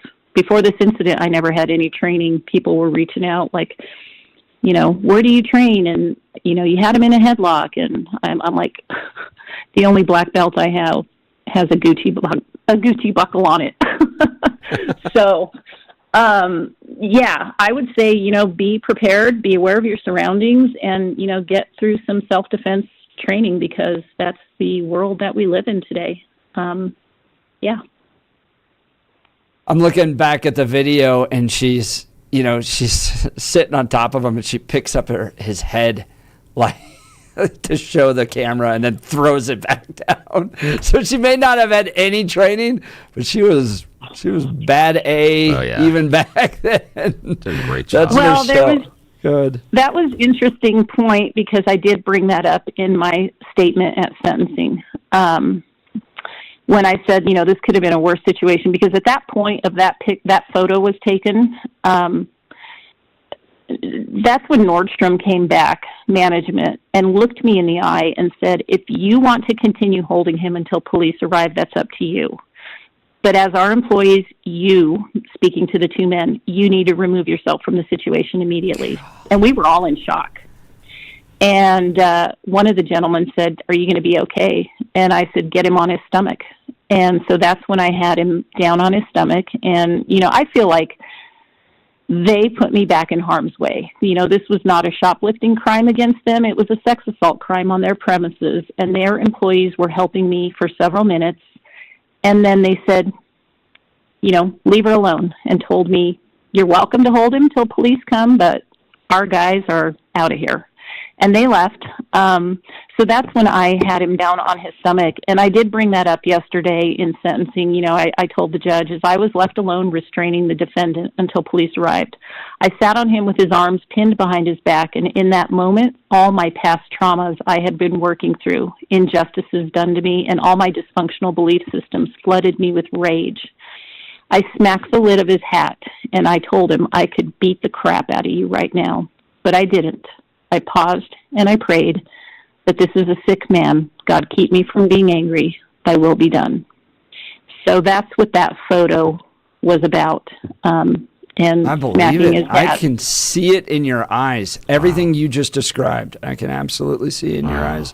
In that video, we're talking with Michelle Chandler. Michelle is just finished the sentencing phase of a man that did Peeping Tom, a sexual assault against her, as well as 6 other women on there found on his phone. And it's because Michelle stood up that phone was captured and those women were spared having that type of stuff posted online. Michelle, I think there's valid grounds for a lawsuit against Nordstrom's, and I hope you'll pursue that. But especially when they direct their employees to not get involved anymore. When a sexual crime took place. Yeah, and at least at the point we can say there are allegations of a sexual crime taking place inside of their dressing rooms, that their idea is we should not hold on to or restrain the alleged perpetrator. That is that okay? That is it open season inside of their dressing rooms? And I understand the employees at that moment maybe not staying there with you, but I would think that maybe there would be employees out there that would hang on to that individual with you and turn to the supervisor and say, I am going to hold this person until the police arrive because a crime seems to have been committed in the store, and it's not just shoplifting. It seems to be assault. It's our customers that have been hurt. Exactly. Step up. And if you want to fire me, the thing that I would look at is, okay, you want to say it's for cause. I'm going to challenge that inside of the unemployment possibilities. You can challenge certain ways as far as you're dismissed to get unemployment and force them in front of it's basically an arbitrator to say, we told them to let this person who was accused of sexual assault go, to say that's cause and why that's cause. And the next thing would be,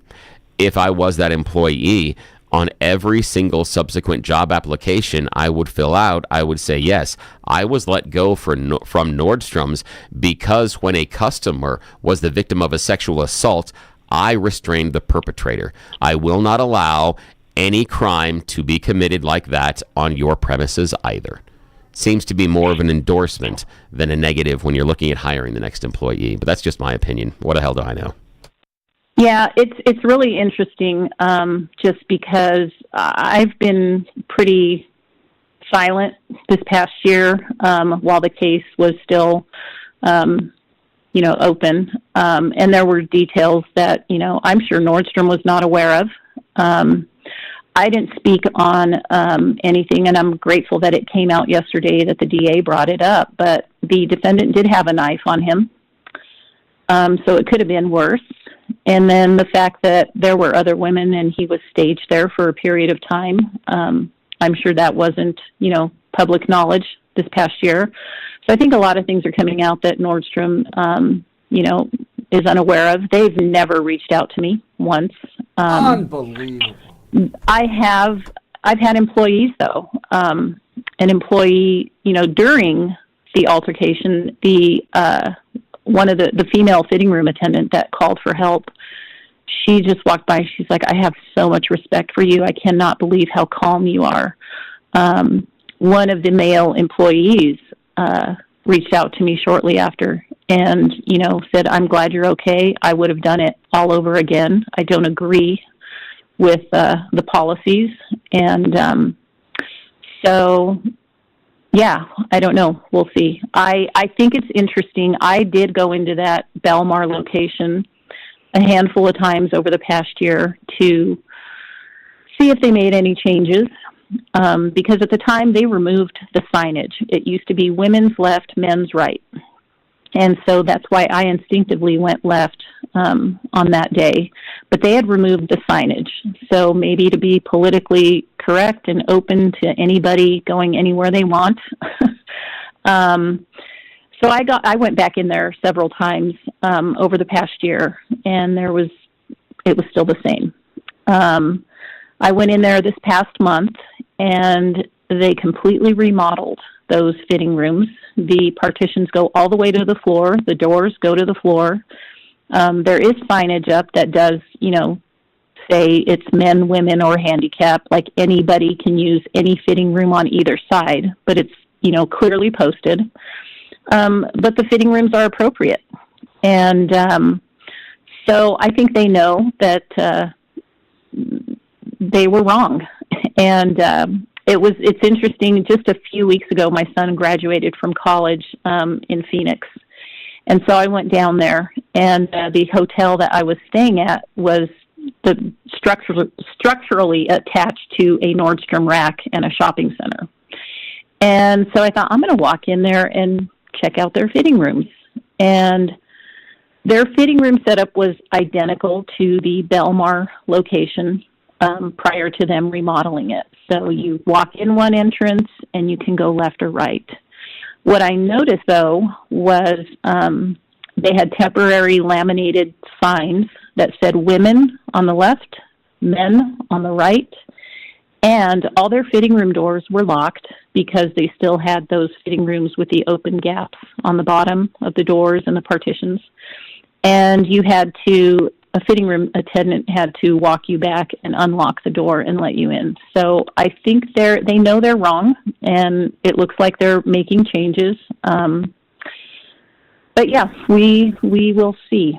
Well, I hope that you get rewarded for this failure of Nordstrom's to protect its own clientele in a very serious case. Like we said, this is not about shoplifting. This is about a sexual assault that's taking place on their premises. They have a duty to protect you all. But Michelle, you've been a warrior. You're being recognized as a warrior in our communities. You're seen as strong, standing up for what's right. And after everything you've gone through, I hope there's some closure that comes with the sentencing here. But thank you so much for taking time to join the Jeff and Bill Show today. Yes, thank you so much. Thank you, guys. That's Michelle Chandler. Wow. What an impressive woman. Jeez. That's right. Wow. Well, maybe Dan Caplis can help her. I hope that he can. Dan represents people that have been injured in cases, and it's who we recommend. Dan has spent 40 years serving people that have been hurt in injury cases, car crashes here in the state of Colorado, getting justice for them. Dan is believed to be the only lawyer in Colorado history to win 5 straight multi-million-dollar verdicts in Colorado crash cases. Dan is also believed to have won the largest truck crash verdict in Colorado state history. In fact, Dan Caplis Law is so trusted, he's the official law firm partner of the Denver Nuggets and the Colorado Avalanche. Dan Caplis Law is a serious firm for serious cases. He accepts righteous injury cases on a percentage fee basis so that he can represent good people from all walks of life without regard to ability to pay.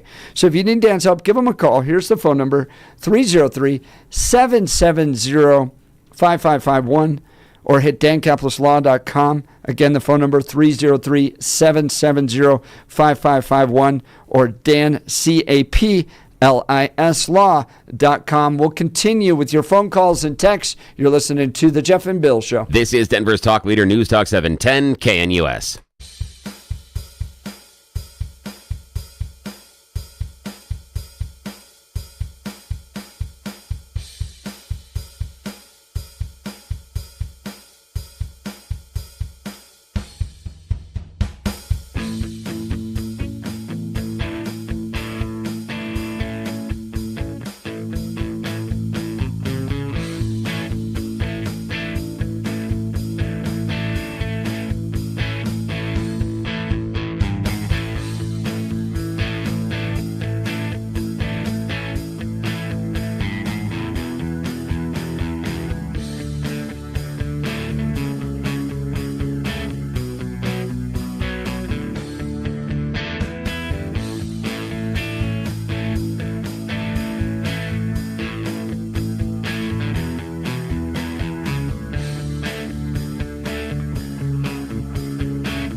still gets you fired up. Oh, yeah. Either that or you feel like you're going to spin class. Dude, do you remember Jock Jams? I love Jock Jams, dude. I listen to that all the time. My God, yes, I remember that. Driving around, 16-year-old Jeff. I was like the Saturday Night Live head. Oh, yeah, the headband. That's in my FM world, I'll oftentimes make reference because that Jock Jams is a cultural pinpoint moment in time. And so I'll refer back, hey, you know that song you hear on Jock Jams? Here's the story behind it. Yeah, so we go into that, yeah. All right, I want to hear that story sometime. We got full phone lines. Nick, Denver, let's go to Nick. Good morning, Nick. Morning. Good morning. I'll make this quick. Once in a while, I make the mistake of wandering into Whole Foods or Whole Prices, whatever they call that place, and we'll have a policeman there. So on occasion, I'll ask the policeman, what are your duties there? What does the store expect from you? Are you here to arrest somebody if something bad goes happening? Oh, no, we're just here for window dressing. And it highlights the problem with these big stores and maybe society in general. They don't want to get involved. They don't want to get involved because they don't want to get involved with the legal ramifications or this and that. And it reaches the point where you could have a crime happening right in front of a big store and they don't do anything. No, Nick, you're precisely right. And it's a lot of those legal consequences are the reason driving those policies. We got to seriously rethink that. Nick, I sure appreciate the call. Thanks so much. Yeah, we just want to sue everybody for everything. Well, even if you're doing a bad thing, like stealing, and you get tackled, and lo and behold, you twist your ankle. Yeah. Well, now I got to sue the store over that. I want to talk to you about our friends over at the Colorado Farm Bureau. Whether you pulled out your skis or snowmobiles this last winter, it was a great year for winter fun. But the snow means even more to Colorado agriculture, and I want you to know our state's farmers and ranchers are doing their part to protect our future water resources. The people of Colorado agriculture always have a conservation, efficiency, and reuse top of mind when it comes to water use. As the metro area continues to grow, the Colorado Farm Bureau leads talks with state policymakers about preserving water for all areas of the state as pressure on the water system grows. Look, it's going to take all of us to find a solution, and my friends at the Colorado Farm Bureau are leaders in water conservation and water policy. They understand how to balance water for crops and water for families, and they're doing more with less. You can do your part. I recommend you join and become a member today. Go to coloradofarmbureau.com. That's coloradofarmbureau.com to join them today. We'll continue with your phone calls and texts. You're listening to The Jeff and Bill Show. We are Denver's talk leader, News Talk 710, KNUS.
Welcome back to the Jeff and Bill Show. Let's get to the phone lines. Joe. Good morning, Joe. Yeah, good morning, Joe. Hey, good morning. Is it me? It's you. Yeah, it is you. Okay. It didn't sound like you could hear me. Yeah, I'll try to be quick. I'm not very good at saying this, but I'll try my best. I taught many, many years, and I really have a heart, and I'm really an advocate for these little kids because we as adults need to protect them. But I got to thinking, and I just chatted with my niece, I think she's really sharp and smart.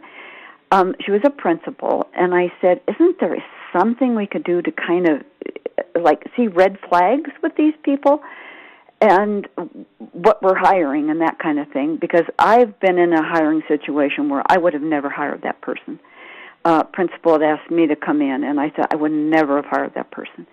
And she said, well, there are some things. For instance, in an interview, I know like a company, they might say, we're looking for red flags so we won't be ripped off, embezzled, that kind of thing.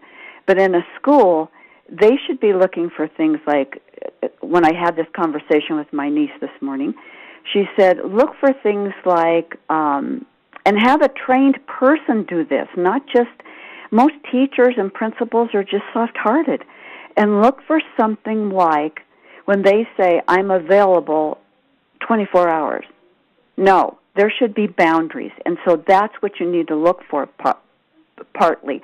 What's that boundary? You can't call a kid in a family or whatever in the middle of the night. You shouldn't be doing that. I even had a daughter who worked for a really high corporate, and the boss was calling her drunk at night. There are boundaries. You have to have boundaries. No, Joe, if I could tell you stories about a former, I can't do that. Radio that would call me inebriated at night when I'm working show. Okay, can't do that. Boundaries between the call, these teachers and kids. Definitely missing there. Joe, appreciate it. You've been listening to the Jeff and Bill Show. We are 710 KNUS. Enjoy your day.